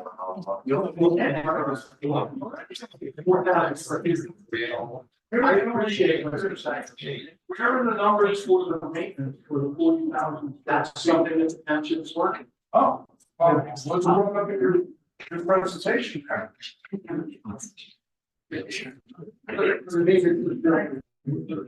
One of the reasons we're trying to make the building more efficient and efficient, we're not gonna have to maintain 3 different buildings. We'll have to You don't air condition shed buildings. Maybe the back offices you do. I wish it could be in a shed building, but because of all the mandated requirements for both EMS and fire and police by the state of New Jersey, there are mandates they have to meet. It can't be an open shed building, unfortunately. I don't look at that. You calculate each week, you calculate it by the square foot, so no matter where it is, it doesn't matter if it's in 3 different buildings, you still have to have the right amount of square footage each year. If we build 2 buildings, I still have to have maintenance, I still have to have people get What HVAC. is the current cost of the fire? We have those and rather be quoting something that I don't have in front of me, we'll get you that. Go to firehouse.com. They were questioning why it costs more than $500,000 now to build a firehouse. They said it really should cost about $1 million. So let's even double it. Let's say it's $2 million. We don't know what they're building, where these recent numbers come from, but what we have is exactly what they need. I encourage you all to look it up because that's all your tax dollars are going to be spent. Please. All your tax. Next question. $1 million. Invite you to come Monday night, Lieutenant, come down to the rescue squad, take a look at what we're doing, please. We're not. Okay. We're not questioning what you mean. We're saying, I respect what you're saying, but and it's gonna cost more to put it between the 2 buildings. That's all. I didn't question whether you need it. You do, I agree with you. Hey guys, can we just let everybody have questions and try and answer your questions and then before we've been addressing And questions. all those numbers are really good, but when you really come down to it, you don't have the extra $30 million in your pocket. It's not a When you- commercial. It looks great when you get it down like $5, but it really doesn't matter what actually hits you when you get your tax. that's right. For the presentation, I trust that you will probably, let us know more about, what is the possible. Could you talk a little louder? Could you talk a little louder? I am talking. So. Is it better? Yeah. So, I think I want to make a comment and then suggestion really, but. For future, it'd be great to understand more about the site planning and a little bit more about the water and storm management. Plan in the future, just because we've all dealt with flooding and that is a huge concern. And maybe have some civil engineer give a little presentation about that and how that will be dealt with, as well as a little bit more about the traffic studies. I know that's we very well on the end of the street. And it'll have to work back down, down the whole avenue basically. Secondly, I want to hope that you have a participatory planning process for the lots that you are selling, because if this is a financial burden that we're gonna all take on together to fund this other building, we should be able to hopefully have a say in what those lots go for. As you mentioned, because those probably say it. I don't know, maybe another parking or whatever, maybe sell cars, whether things that sell cars, like something that is good, high and best use, for the town. And also there are potential revenue streams there if you are going to do a long-term lease or something like that. That could help into the maintenance and operations in the building. So sell the land, have it be developed, but get, revenue streams that garner more than $1 million in that land. No more housing. Housing, something like that. Anyway, suggestion. One of the things we are doing we did put out an RFP for a professional firm to fundraising aspect. Not small fundraising, just the actual firm went down to Morristown and down towards. So target for that firm is to raise in from corporations, corporate, the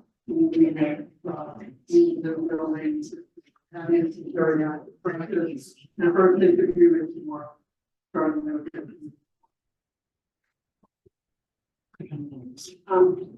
So my name is Renee Wilson. I've been in for about 30 years, and I've been responsible for children.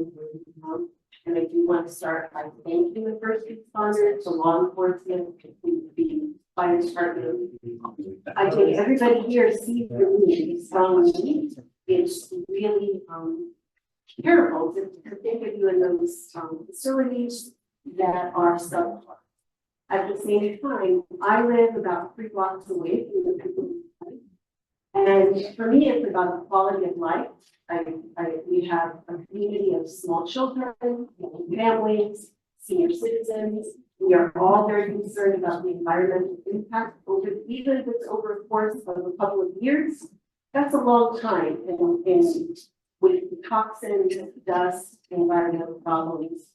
I also feel, and I've done some research, that crime rates in Verona have gone down consistently in the last few years. So my concern is that we're putting a massive footprint, as you mentioned, it's quite a massive footprint of law enforcement and first responders. To me, is honestly a little demoralizing because it makes me feel that I see our town as a safe, family, peaceful community. And when we're expanding its footprint of law enforcement, it sends a message that we need more policing. Also, historically, my neighborhood is in such a red line district. I don't know if people know what that is, but it's an area where people of color, recent immigrants, marginalized communities, workers' health, churches hold there historically. And it does feel a little bit like we're being dumped on, having it in this proximity. So that was a perception that this is a discriminatory placement of the location. I also think, and I have I'm not going to finally, let me just bring up people, nobody else was mentioned that. I work with the Mental Health Association. I'm a little concerned also that all of this planning has been done about and nothing has been mentioned. Co-responders, social workers, mental health professionals riding alongside or having a place in this new facility. Because I can imagine that, I'd like to know the numbers, how many crisis calls are made. And I know some of it because I work locally. How many crisis calls things are calls on that are psychiatric emergencies, substance use, or domestic violence, where we know that the best practice is if you have a mental health professional riding alongside, helping to de-escalate, helping to connect to appropriate resources. But that's the kind of thing I'd like to see in planning for law enforcement. I also, the most exciting thing, and I'll finish, most exciting thing for me about that plan was that little shared, that little open community space in the center. Because what I would like to do, and I think my neighbors would agree, is I'd like to be able to walk over to that site and be in a community garden or green space or a public garden, a learning center for young people, for students to go, for retired citizens to go and vegetables and all those sorts of things. Yeah, it's about the kids, their community, our community and our quality of life, not putting fear in us that, oh my gosh, we need more good environment. I just need to think that I'm a fan and you're right, serious love town. And again, thank you for responders, but I think it's the thing that our neighborhood, I think I speak for some of it. I think those are important. Thank you.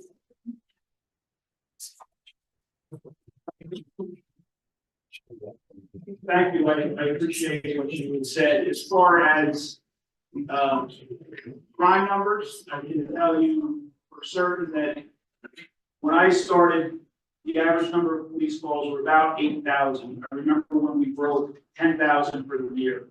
Calls for service last year was 24,000. So calls for service have increased 3 times in my 34 years. As far as mental health, and we can talk about that a whole other, pick up the whole night. Yes, part of this setup and part of our equipment is to facilitate crisis counselors, interacting with social workers. That's what a lot of this program space does, and we have thought processes for the future. A lot of these are mandates now, including, you mentioned the range, including firearms twice a year. We also, unfortunately, we have to train for active shooter, which is now a requirement for the state. It's just a reality of doing business in this day and age. A lot of these rooms are geared towards all these mandates that have come to make it safer and make us more efficient. I'd like to see that in the plan, because none of that was mentioned. Sure, I will definitely hook up with you and show you. Thank you. Joe Clark, I live on Peckman Court. Here. 60 years old, I started Cedar Grove and now I live in Verona. It's nice to call this a quaint little town, but 60 years, this town has quadrupled in size from what it once was. And the police, fire, and EMS have remained in the same buildings since I was a child growing up. I watched, when I was 16 years old, I was on the Cedar Grove Rescue Squad and used to come to the Verona Rescue Squad for drills, which is still the same building today. And there's members that do homework at the table there now and are doing training. There is no place for these members, which are volunteers. Volunteers going to a building where there is no place to shower, come back from a call and bring yourself home. Talk about a pack size. If we become a paid fire department and a paid EMS, you watch what happens to the taxes.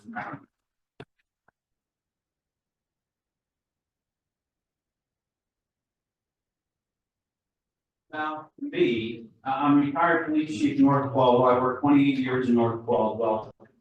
Verona is held to the same requirements as the city of Newark for what they need in their police department. There's no, we want this, we want that. The same goes to the fire department and training. They're held under state standards.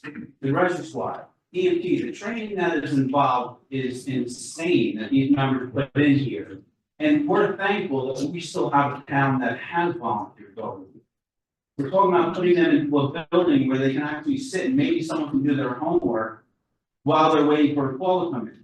And how many times have I heard a storm and said, we have members, please stand by at the building, and they're sitting at a table because there's no other place for them to go. The members are sitting at a building while it's snowing out and while everyone else is home in town here. So to me, I thank the town for going, there's no more property left in this town. The town tried to do this once a few years ago on Grove Avenue, the Temple, and that got knocked down. It's not my backyard. We have no more property left, and we need this building, and we need a police, fire, and EMS, and this is one of the locations that's left to do it. If we don't do it now, become paid, but the squad building is 3 buildings that are added on to one another. If you've been in there, I'm a member of Verona, I don't go on calls anymore. You can see where each addition was put on the building over here. It's time, I don't wanna see my taxes go up, but they're going to. The town has grown unbelievably since I've lived around here. And unfortunately, the times here, it's something that's been done for EMS, fire and police, and I applaud the town for going ahead and moving forward. Thank you.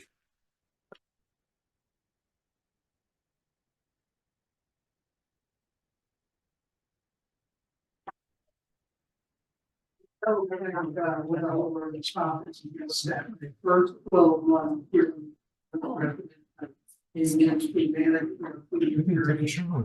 For 12 months, one of the things on that list was. The problem of being. It's up to you. It's been 12 months looking at property. 12 months of town properties, find it. I also looked at county properties and contiguous to us. No property that for this project, or one building, let alone three. My name is Marty Gore. I live in 2 Cambridge Road, smack in the middle of this mess. I've been in town for 22 years before I get going. Thank you for, come on, everybody, thank you.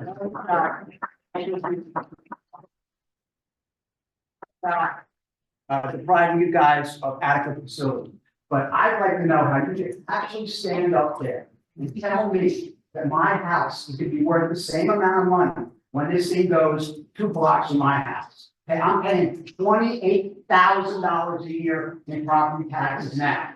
You know why? Because it's a beautiful neighborhood. I got deer coming through my backyard, bunnies, this, that, the other. At 8 o'clock in the morning, my neighborhood becomes a cut through from Bloomfield Avenue to wherever people are going. I just want to know what's going to happen when you slap this thing in there. 23 gets jammed up. I heard it wasn't a Dunkin' Donuts or Starbucks or something at the other end. You're talking about fire trucks coming down. You're talking about just traffic. You are going to put people's lives in danger. We're never going to be able to get out of our block. And like I said, I just, how can you possibly equate my house value where it sits now to the house values around the police department on Bloomfield Avenue? I'm not saying that this doesn't have to be done, but what I did find interesting was coming soon. That's basically saying that no matter what we say, the decision's been made and we're just gonna have to go along with it. Our property taxes are gonna go up, our houses will become less saleable because nobody wants to pay property taxes as it is. And I just don't believe it's hard for me to believe that this town hasn't been engaged in this process the way they are now. How do you guys make all these decisions? You said, and by the way, beautiful presentation, looks like you did fantastic work. How many years you been working on this? Well, the whole idea. You say 7 or 8 years? Yeah, we started the active process of looking for properties 3 years ago. We've been looking at repairs and trying to fix the existing facilities since I've been there. So basically, the can got kicked down the road. Here we are, and we are at a point now, from what I understand. Have any of you ever been to the police department? My car got stolen. The police department is archaic. It's hard to believe that you can operate out of that place. How did it take so long? How did it take so long in this town? But I might be able to answer your question. One, the assessed value where you think your property is gonna go down. I checked with our tax assessment manager for decades. Your tax assessor who basically said there's gonna be neither effect. Not going up or Well, down. the tax assessor said, so when a realtor comes in and goes, you want $1.5 million for this house, you might get it now, but when they put that thing down at the bottom of the hill, you can forget it. I'm gonna call the tax assessor and have him make up the difference. The whole thing is I'm not kidding, excuse me, I'm not kidding.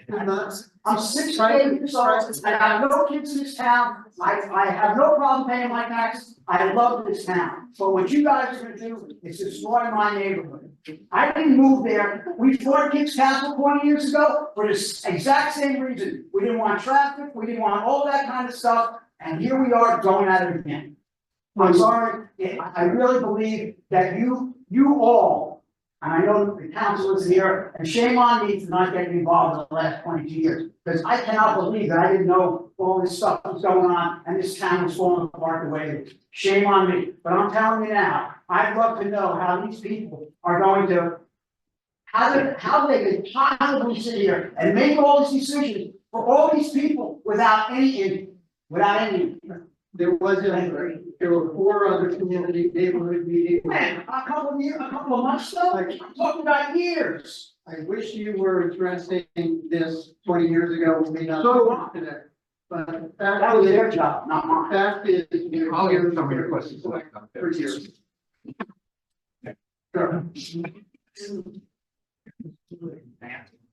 Yeah, excuse me, our rescue wants to answer. It came up in the last meeting and I had a chance to speak about it, but just so you're aware, Capital 23 has nothing to do with responding for calls or using Cambridge.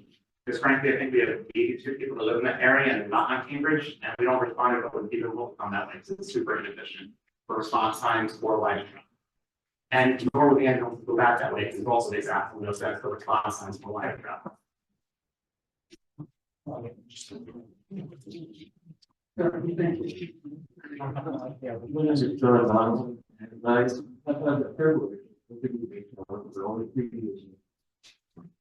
Other than that was place. And 6 of them. And I want to compliment Frank. I'm sure that in all the deliberations and meetings and thought processes that went into this new building, that we try to look at every possible. I do that too. I'm retired. Used to be a manufacturing engineer and quality assurance engineer in aerospace and government environment physics. So my job is always look ahead, problems, get there probably before that. One thing that I've noticed, and maybe many of you have also, there's enormous amount of pressure on TV to sell, get us to buy gold, silver, platinum, precious metals. You won't see that advertising. We're almost non-stop. So that tells me that they want us to purchase these precious metals for X number of dollars now. Because after the election, presidential election, they're anticipating that the dollar will get stronger and those metals will not be worth as much afterward. But they want us to get stuff back because then they're going to buy them back as well. Right after the election, they're going to buy them back. The economy is better. Now, how does that affect this?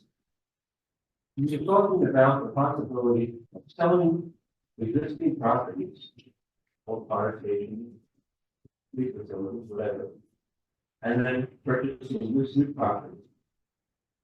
And I'm not sure if you were going to purchase. I would urge them to make whatever anticipating that the economy will get better equity. That might be totally wrong. Based upon the money market as I'm watching it right now. Because it looks like we're going to see the dollar get stronger and the economy is going to improve considerably. Who's going to get elected and what's going to happen? I'm anticipating that's watching the market. It's going to affect us. Well, now, if you were to sell those or arrange for the sale of those properties before the election, make it more money and equity.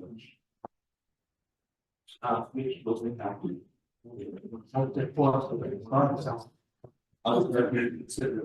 Unfortunately, we can't sell them before the new facility is built.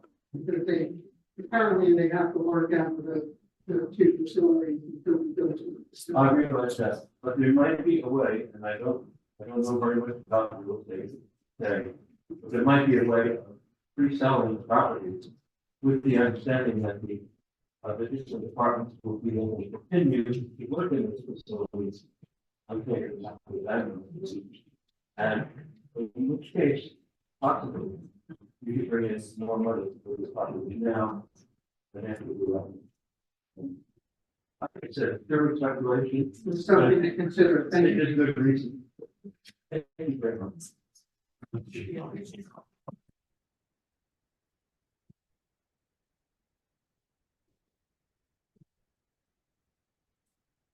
Hi, good evening. My name is Jeremy Hansen.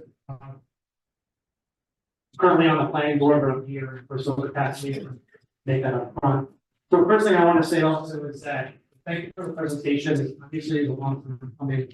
I fully support the plan directionally is what the town wants to do. And putting it on one plot, bring everything together for some cost savings. That being said, I do have some questions around costs and what's presented. So the first thing that I would like to understand is when we visit the operating cost.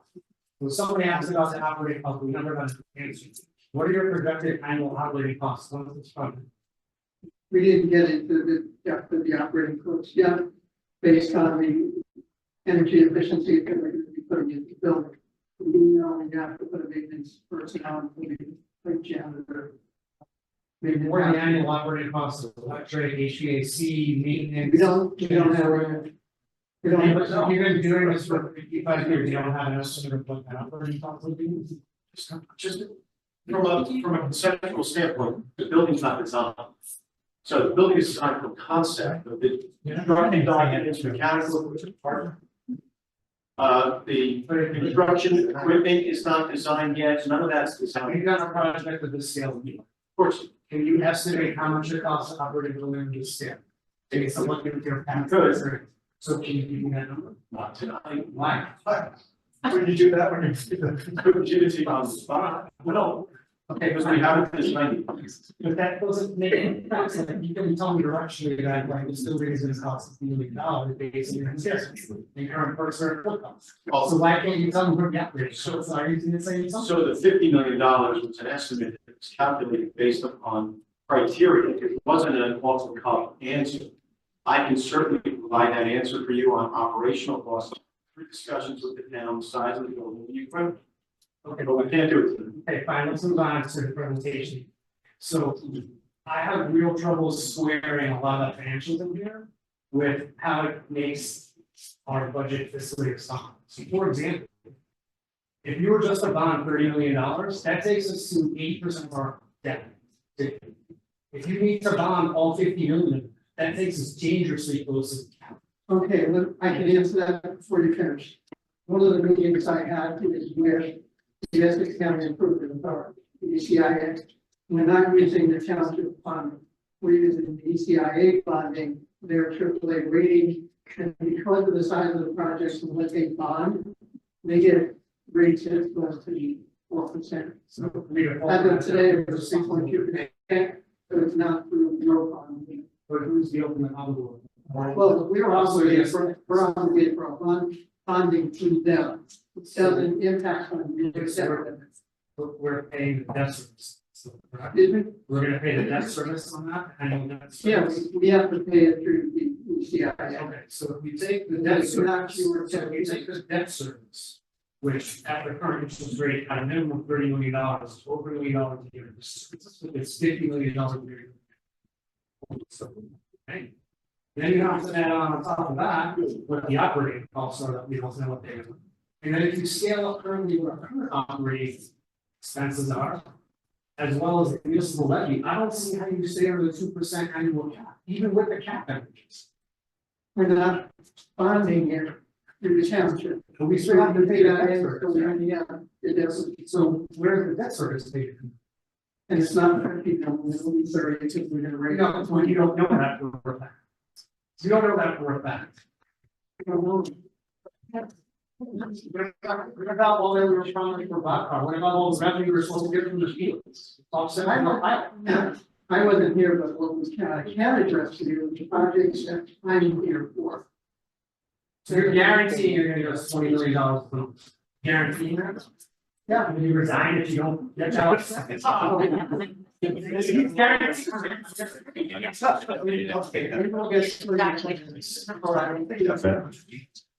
So let me go back to saying that, again, so let's go back to that's, we're paying the debt, that comes out of our operating. Yes, okay, so we're retiring debt. At the same time, hold on, but let me go back, because either explaining it wrong or something, let me do this, right? So every year we have municipal levies, we have miscellaneous expenses, and we have revenues. And we have an expense side, that includes the debt service, right? And then you can only increase municipal levy by so much, 2% plus whatever's in the bank.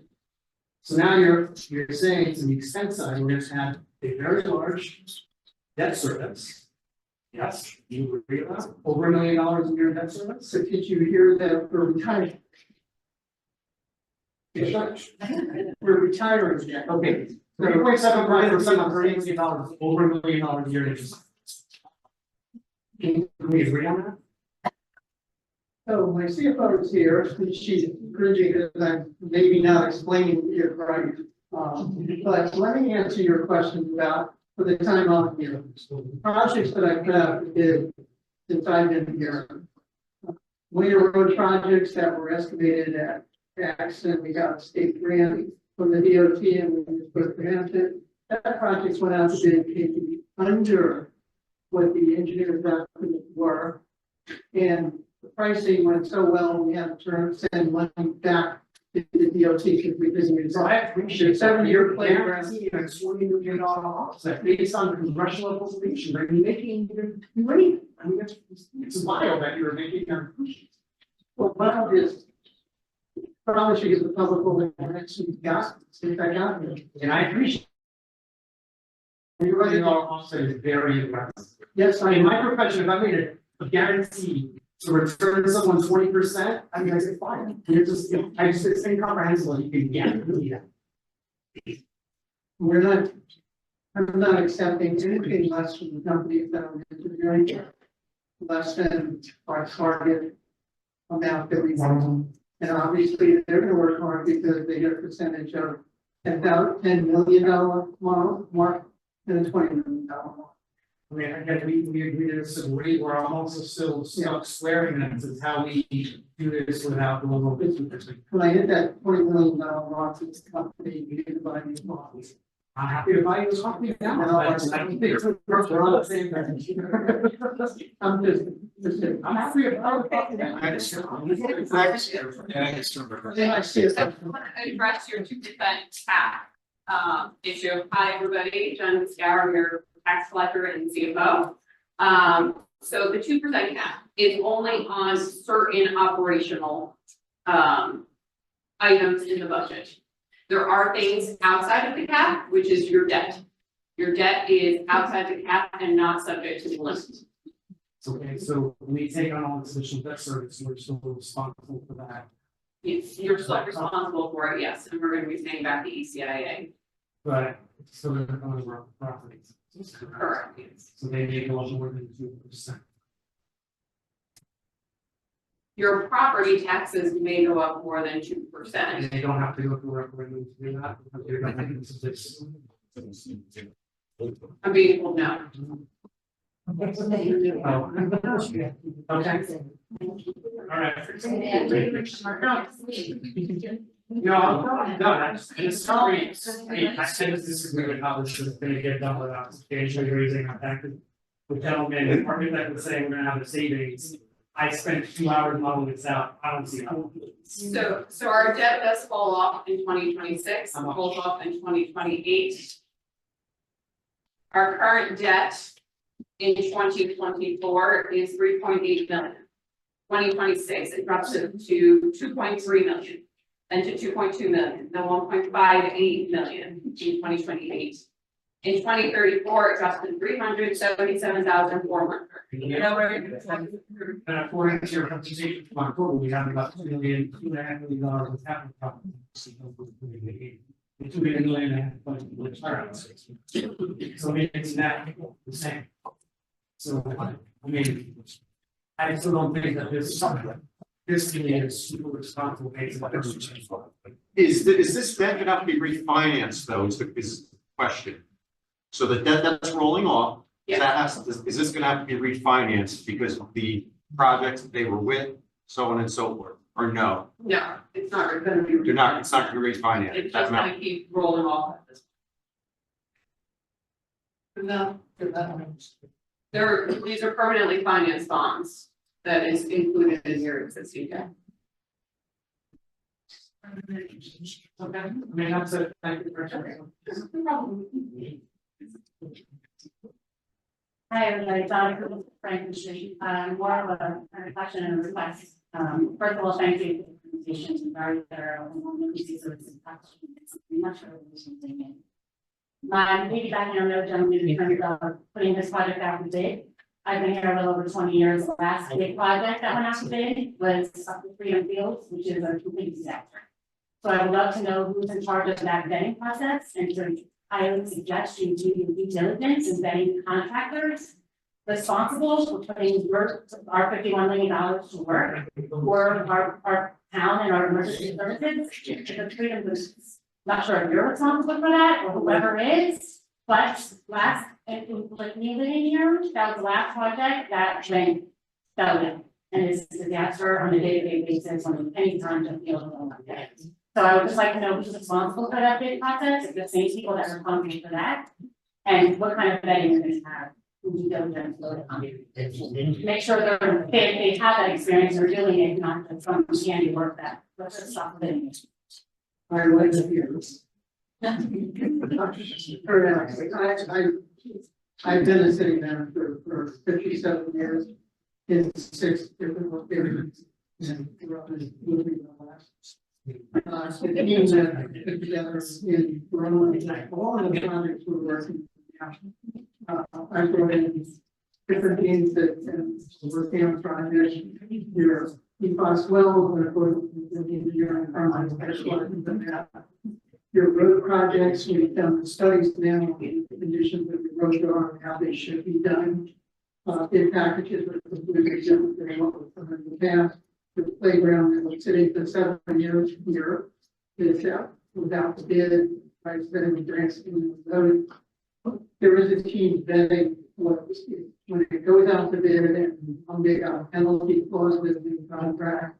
So there is a team that includes the manager, deputy manager, CFO, our township attorneys, before it's awarded, and then we make sure that the companies that the low bid company, we make sure they're not on the state department list, like we that.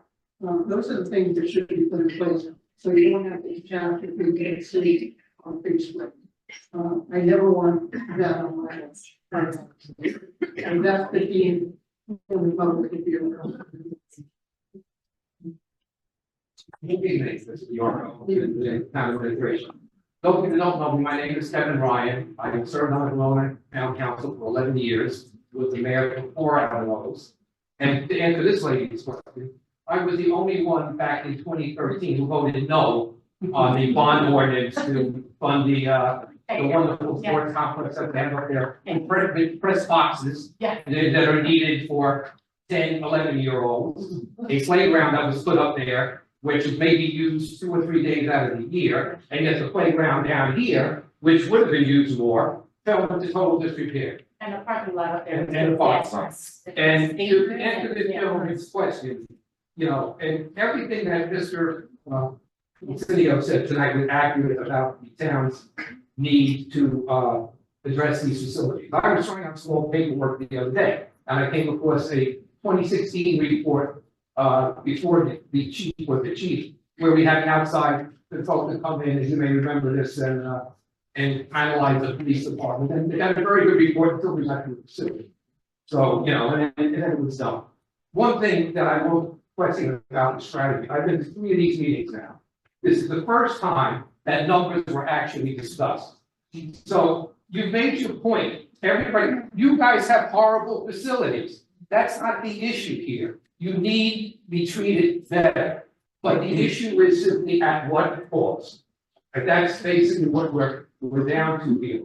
You have to now go before this gentleman's question. The council is ultimately going to be the ones that decide it. And if my memory serves me correctly, if I'm wrong, any of the bonding that they have to do, they're gonna need a super majority, correct? So there are gonna be 4 out of the 5 people on the council to approve any expenditure that this group talked about tonight. I encourage you all to stay involved, express your concerns now to the council. These folks are all wonderful, they're paid employees. You, the council are the people who are responsible for spending your money. So it's good, I was very heartened to see everybody here. Please stay involved. When the council has a meeting, they have public participation. I would also encourage the council to just schedule a full public council meeting solely on this issue. Okay, where you're not subject to 4-minute time limits, you know, when you're gonna be cut off. I think you've done the job, the facilities need to be upgraded. The problem was there was no property there. The only time we unfortunately had property was down on the other end of town that we had to use for the affordable housing project. So yes, that did affect our ability to move these other facilities. Now, there may not be a direct nexus, but unfortunately, the timing was horrible on that. But, you know, we took criticism over that. I was involved in the Annan building, we took criticism over that. We tried to purchase the synagogue, somebody mentioned, we got an immediate response to that. What good did that do the rest of the town? So you're always gonna make somebody not happy. Unfortunately, those 2 buildings came up at the same time. And I applauded the council, even in open meeting, for purchasing the property. Because even if they were not able to use it for the facility, they could have just flipped it, and somebody would have bought it. I don't agree with Mr. Diarco's assessment that the lakeside property could not be used, to the other gentleman's point here. Maybe it should be explored at least to see if there are other options for perhaps putting the police department there. And then the other thing I wanted to comment on is the assistant chief here. You know, we've always had this idea we must have 2 fire hydrants in the town. Because I've always heard this stuff about the Peckman River is going to flood out and it's going to, you know. But then I hear Mr. Tempesta come up and say they've never had a problem going from one side of the town to the other. Well, when the 100-year flood comes, maybe we can call on Cedar Grove or Montclair if that happens to help on the other side of the town. So I just like that issue seems to go back, constantly back and forth. I don't know whether or not, you know, make this maybe 1 firehouse in this area. If you take some of the annex building space, you know, I think there's other things that could be explored. You know, when you get down to the nitty-gritty, the lakeside edge property, I think you're being very overly optimistic about that helping the business district out. That parking lot is a substantial walk from the central business district to most of the restaurants in the town. You know, I think your estimates of how much revenue is going to bring in is very, very optimistic. And I'll leave you where you want to. Thank you. Good morning.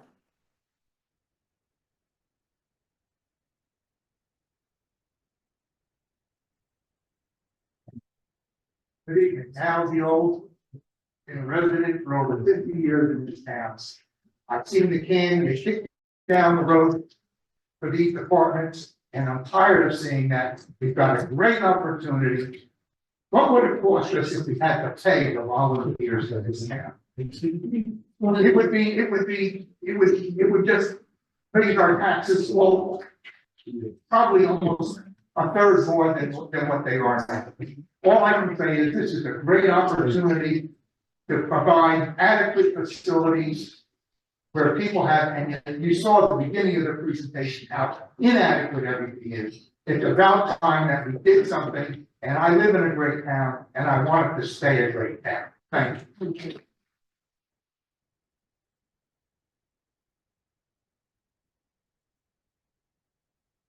Answer this, what question Carolyn would it cost if you had paid for the town manager in Kearney? In Kearney to firehouse, and the salary line item for the fire department was 14 million a year. What's the population of Kearney? So not. Good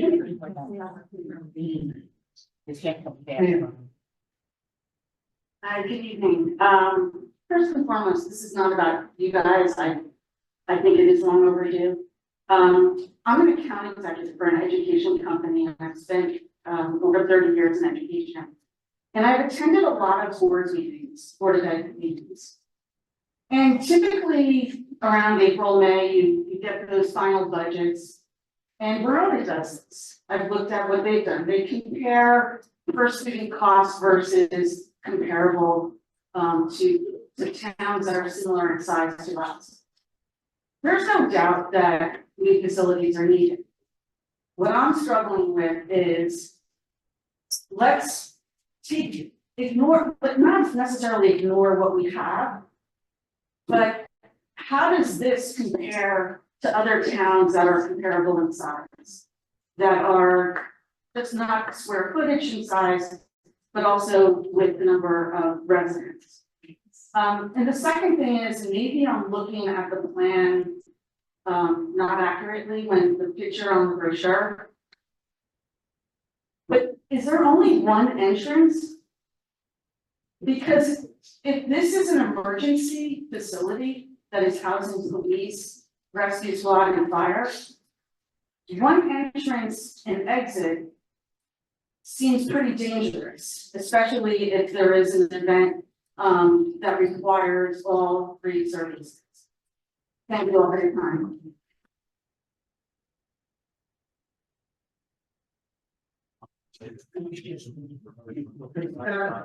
Next question about entrance and access to the building on the chief answer.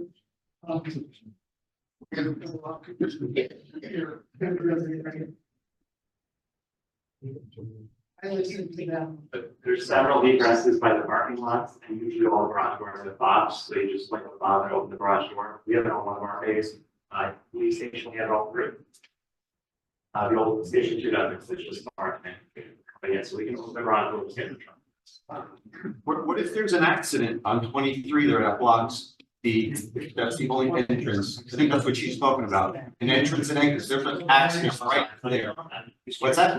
I thought you meant into the building. Well, I'm talking about if there's an accident right there in front, you can't get anything out of there. You can't get any police cars, you can't get any fire trucks because there's a massive oil spill right there. Something. But I just want to clarify, John talked about the entrance from into, not the actual doors. Yeah. It appears that there's only one entrance exit, and that seems alarming given that intersection. Could you address your question There about is only one. That is the drawback.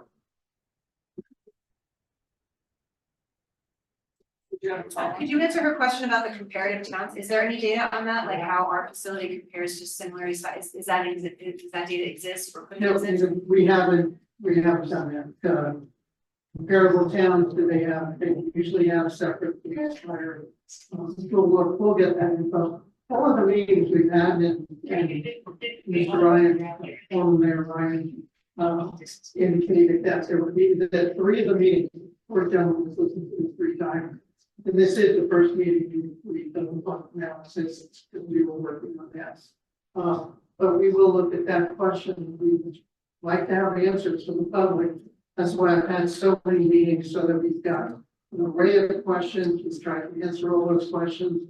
Things we didn't think of, we then researched those questions. Even the exterior facade of the building is different than the first meeting. We're just not sure if they wanted it more appealing. We won't get that. Oh, gee.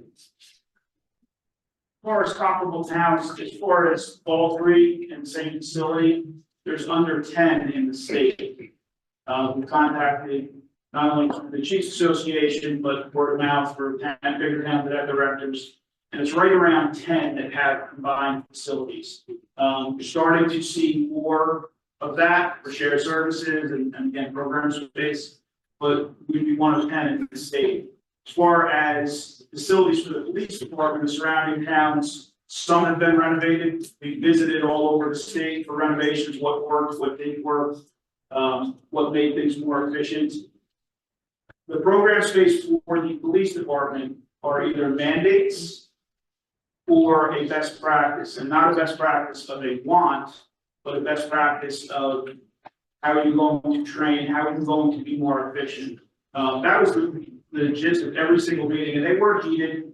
And someone had mentioned was cost, someone sitting there, yes, that happened every meeting. Mr. Diarco was there, pounding his fist about costs. You don't see a lot of wants in this. What you see is how to be more efficient, how to be compliant with the state, and how to better serve not only victims, but the general public when they come in. And of course, make it safer. I mean, I could go on with different, I have 3 female officers who literally change in a closet under the steps. They do not have a restroom facility. There's a lot of things that the officers, and I don't want to get on my soapbox, but because I'll go all night. Your officers absolutely provide above standard services, and I can prove that. They consistently do it at a substandard conditions, facilities. So that's a lot of the needs and the program space here that we're talking about.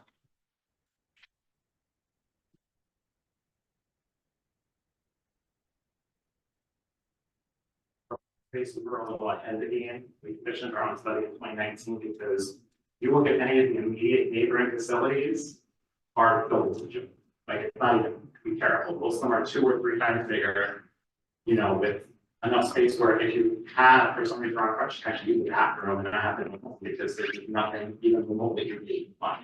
We can't really get our land to use equilibrium. Most of the neighboring towns have sleeping quarters, have more than excess space for training, equipment, people to like functionality on top of each other. But also just, you know, basic needs like not having to track, vomit, free matter, or flood into your car and then into your house. You can take a shower and change in a locker. You know, during COVID, we had a lot of people that got debilitated by long hauling, but no one died, thank God, and it's by no small miracle because there was nothing that we did. It's just there was limited space, everything's on top of each other. There's really just no way to run out things. So we did an extensive search to do construction and old construction. And one of the residents here was talking about being on Cedar Grove. They're building probably 30 or 40 years old, and it makes ours, you know, it's a little bit of a side of it. So, I mean, I understand the cost and the size, but considering I 20 years our membership is 2 or 3 times the size of Paul Lyons almost twice the number. And our facilities have been the same since my father joined the ambulance in the 70s. So I understand it's a lot of big ask and a big cost, but it's unfortunately just a need. And there was one other comment about the workout space. The #1 reason my members get retired is back injuries. And there's study after study after study that shows that just basic exercise equipment decreases back injuries, which decreases one of the comp claims, which decreases the burden on the town. That's the #1 reason.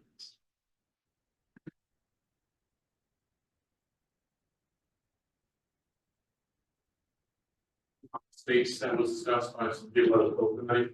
One of Frank's very first slides talked about the average age of the 3 buildings in town. The average age, I think, was 90.7 years. So it's important when we look at this presentation and we look at everything that's been discussed. We're not building this firehouse for next year. We're not, or excuse me, this first responder. We're not building it for next year. We're not building it for the next 10 years. We're building this to potentially be in this town for 90 years. So yes, did this get kicked down the road for 40 years? Unfortunately, it did. But look how the town has grown in the last 40 years. Look how the town has grown in the last 10 years. And look how it's going to continue to grow in the next 10 years. We see the building construction here. We know there's other sites in this town that are going to be developed. This town is going to keep growing. That small Verona plain feeling from the 70s and 80s and the 90s has changed. The blueprint has changed. So the space is we're building for the future as well. The worst thing we could possibly do is build this structure and in 10 and 15 years, the free agencies go back to administration and say, we're out of space. You have to do an addition, you have to acquire more property. That's the worst possible outcome of this whole thing, is that we don't give ourselves enough space. It's a 2.7 acre lot of property. We should maximize usable space for what's needed. I'm not saying develop every square inch, of course not. Keep greenery, keep the trees, keep as much nature as you can, but we have to be smart with what we're planning for. When we had these meetings last year, firehouse #2 had 27 responding members to that firehouse, between active life members, active members, and auxiliary members. Today, we have 35. So in less than 12 months, that station grew 8 members. We have between 7 and 10 parking spaces that the township owns. The driveway to get into firehouse number 2 is owned by the coast. So the town doesn't even own the egress into the firehouse. So we really have to think and plan, and we keep, we recruit, we go to the township pool, we go to the civic center, we keep trying to bring members in, and we've been very successful with that over the years. There used to be caps in this township that each station could only have 28 firefighters. So the maximum firefighters you could have in this town was 56. The town did away with that thankfully a long time ago. With our auxiliary programs, right now, we're close to 65 members in the department. Hopefully that number continues to grow. Hopefully we continue to keep bringing in new interest, younger members, high school age kids, and they stay with us, they grow with us. We have to be able to put them somewhere. We have to be able to put them in a safe space somewhere. What we have today is not safe. It's only a matter of time. If an incident happened, OSHA is going to come in, and the outcome is not going to be good. If they close the firehouse and they move the trucks to DPW temporarily, or take them out of service, and you're waiting on another town to come back you up, that's not the first response. In response to Mr. Ryan, when we talked about the Peckman in my earlier comments, when that last flood happened in August of 2018, I was at the intersection of Sampson and Grove when the fire department was called to service. It took me 45 minutes to get to firehouse number 2. Bradford Avenue in Cedar Grove was closed, Ozone in Verona was closed, Linden in Verona was closed, and Bluefield Avenue at the bridge by Verona Park was closed, all due to flooding. I had to go down my Sarge, past the horse stables, come up and around to get to the firehouse. But when you talk about response times, that was 45 minutes just for me to get to the firehouse.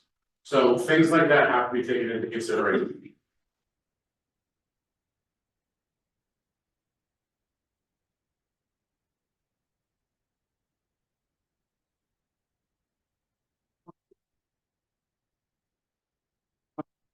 We've kind of beaten this up. Like, 2.5, almost 3 hours in.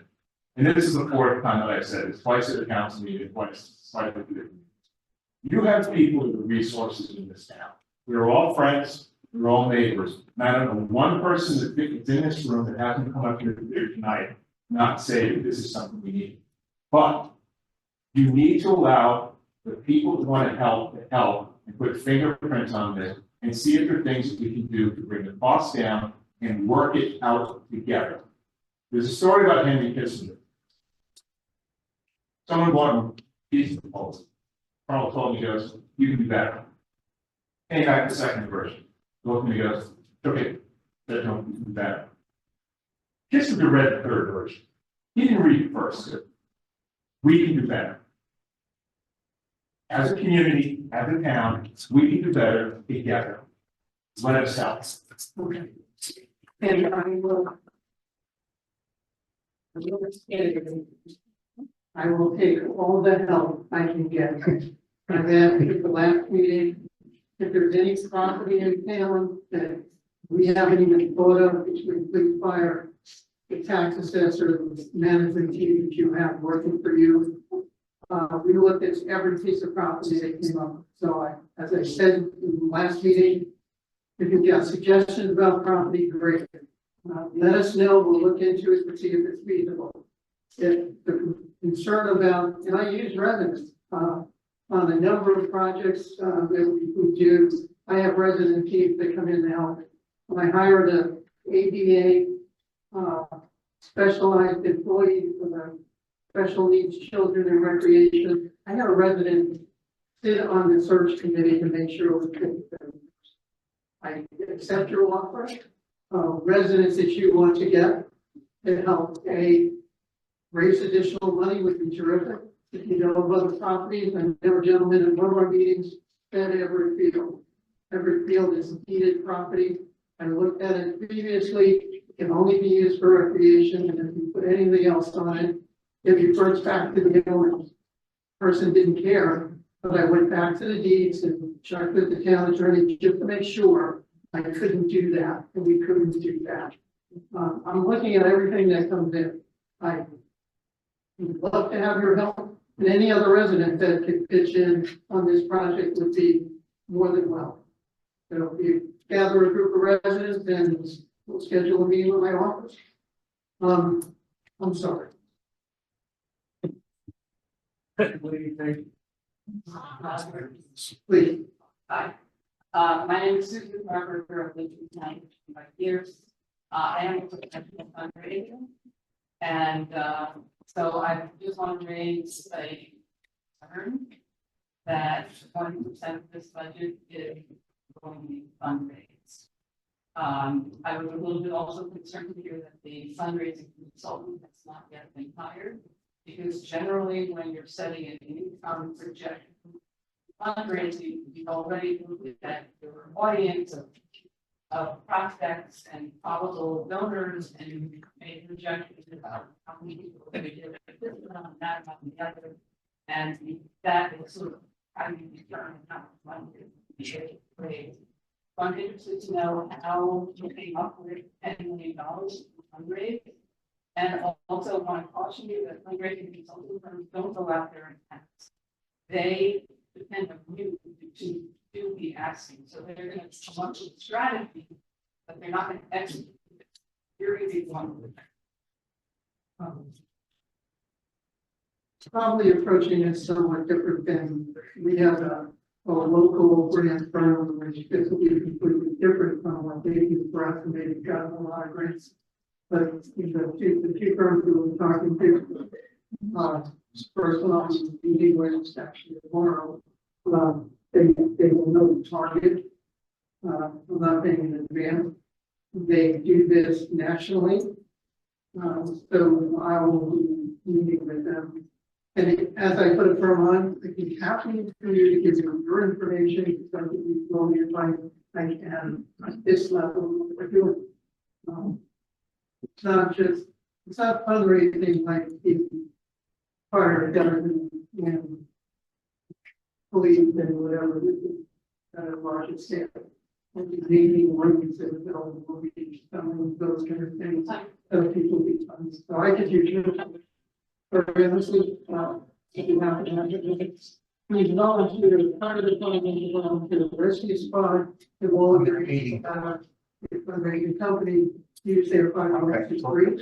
They are 501c3 nonprofits for those groups. The police department is established a foundation. And the company we use the government can't do this. But those 501c3s, the charter for fundraising. The company.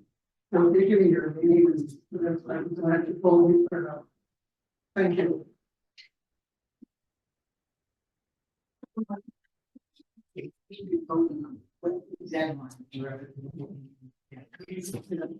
The deadline for a council meeting, obviously, it won't be over the summer. I need to research all the other questions we got tonight.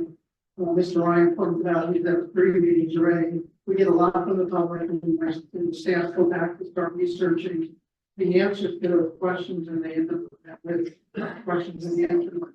I think the council may be ready to hear the news presentation in September.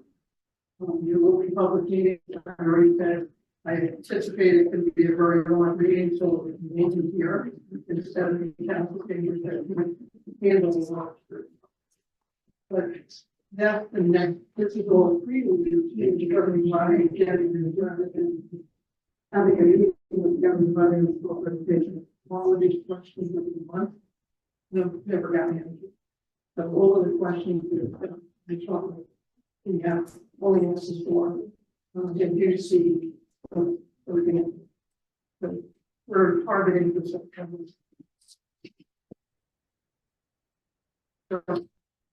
Want an opportunity to express my opinion about what I've heard here tonight. And yes, we all have to do the best we can to save as much as we can on this facility. However, they did do a study. They found that repairing the old facilities, bringing them up to date, is unfeasible economically. Having 3 separate buildings is unfeasible economically. Compared to putting everything in one building. That kind of makes sense to me, especially with shared facilities. But you know what occurred to me, and I've been in this situation before. At a time when I find my house being broken into or a car being stolen, and I need a police officer, I don't think about, oh, let's see. How much taxes did I pay, before I call them? Is it gonna cost me extra taxes? No, I want him to respond and help my situation.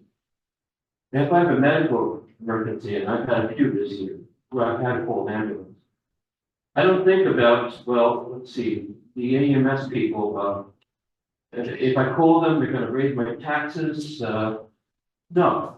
I wanna be taken to a hospital. My life may depend upon it. And if my house catches fire, I don't think about taxes and how much of an impact it's gonna be. If I call the firemen, and they have to bring out their fire engine and have some more people and use equipment, and raise my taxes, because I want my property to be put out. I want my family to be safe. These guys are our heroes. They've been living and working in substandard conditions for years. And in my way of thinking, they deserve our support. They are there to save our lives. They are there to give us the support that we need, and they deserve the very best of us. Now, I pay rent. I don't own a home. And I know that if the taxes go up, my landlord may be forced to pay more. And then maybe my rent will go up and I won't be able to afford to live there anymore, because I live on Social Security. But I'm willing to take that chance, because these guys deserve our support. And I think that we can nitpick this thing to death, but in the end, these are the guys that save our lives. These are the guys, not this academic meeting here, but in the emergency situations of our life. These are the guys who come to our rescue. The guys, when we have a flood, they direct traffic. The guys, when we have broken power lines, they keep people safe and away from them. The guys, when we have fires on the property, they come to the rescue. When we need to go to the hospital, emergency, they are there for us. And they deserve the very best when we give them. And yes, we have to save costs wherever we can. But I think we shouldn't nitpick this thing to death. These guys deserve better. And maybe we should give it to them.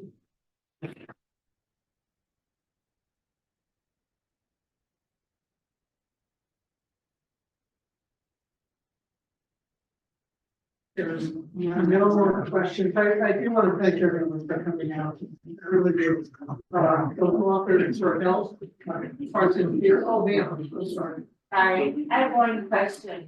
So we've been here like 30-something years, and we feel bad when we go into a disaster. You know, you couldn't make it, somehow like the road, where it's back, and the left turn, and right turn, and then the emergency vehicles go through, or like it's weird lock, because everybody is around against weird locks, you know. Pointing to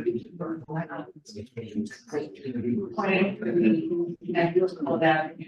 And also, every state, leverage almost people that. And they have the little one go there for that.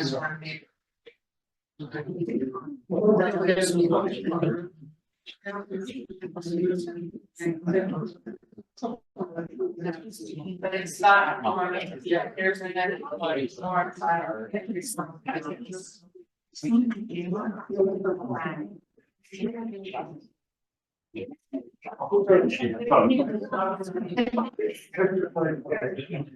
One say exactly. And say five, we say one, say thanks for. I just have a question, Mr. Garfield. Property, a question here. That you bought, Dave, where did you purchase that from? You only bought pieces of the property. Right? It wasn't an estate, it was, was it, two business owners in town? No. No? It was a single individual. Okay, it wasn't, McAvoy or anybody like that? No. And then, no, No, because you purchased the plans from him, right? What, you purchased the survey plans from him? The survey. and we have a survey done by, one of the engineers. I looked at the survey, it said, Paganite and McAvoy. I have no idea. Okay, because they're developers, I was just wondering why they didn't. Oh, you know what? Oh, I think, no, we call it, they were the original purchasers of the property. Yeah, that's what I am. Yeah, and then they relinquished the purchase, because they wanted a different property. So then you bought it from them? We bought it. Okay, you told me one guy. Yeah. Okay. Yeah. Okay, now how come he didn't develop it? And you know, like, there's wetlands on it, right? Well, there is some in, there. Maybe, Frank, Wetlands in the back, what's that? there's wetlands in the back. Yeah, there's wetlands, and there's a whole plan that, Mr. Studio, and I actually have, it's not right here. Okay, there's wetlands that come down, off, First Mountain, the water, a trench, which, Yeah, that's right. yeah, that's right. That trench we have looked at, like, it was put in by some homeowner at the time, and it didn't agree. And there's, what they call a state open waters area, and there's wetland zones 50 feet from that trench. So the water comes down. Frank, was the freshwater wetlands delineation done on that property? Our engineers have done a wetlands delineation on the property. The DEP is still reviewing the outcome, but there is no, effectively, the ditch that you're referring to is found to be man-made and not requiring of. Okay. And, because those houses have been there for like 40 years, since 1940. Long time. Okay. And it's a development problem.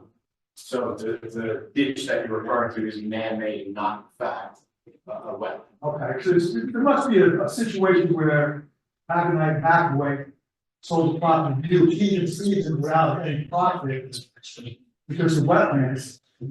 That's what, well, there's a certain council that went for re-election, he went door to door and asked me to call him.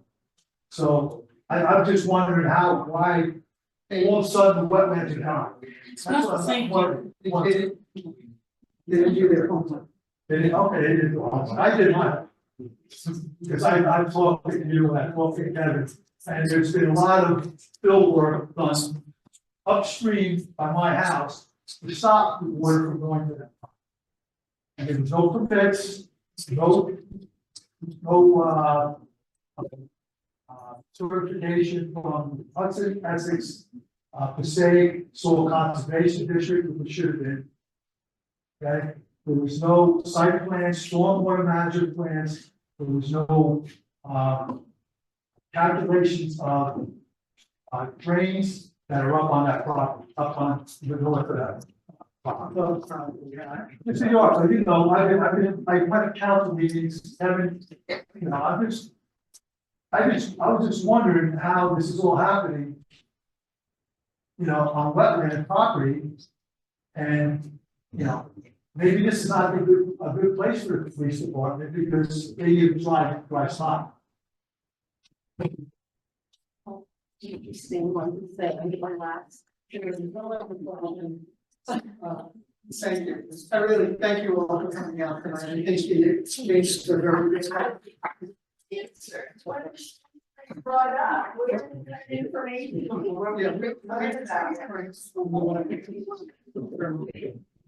Yeah.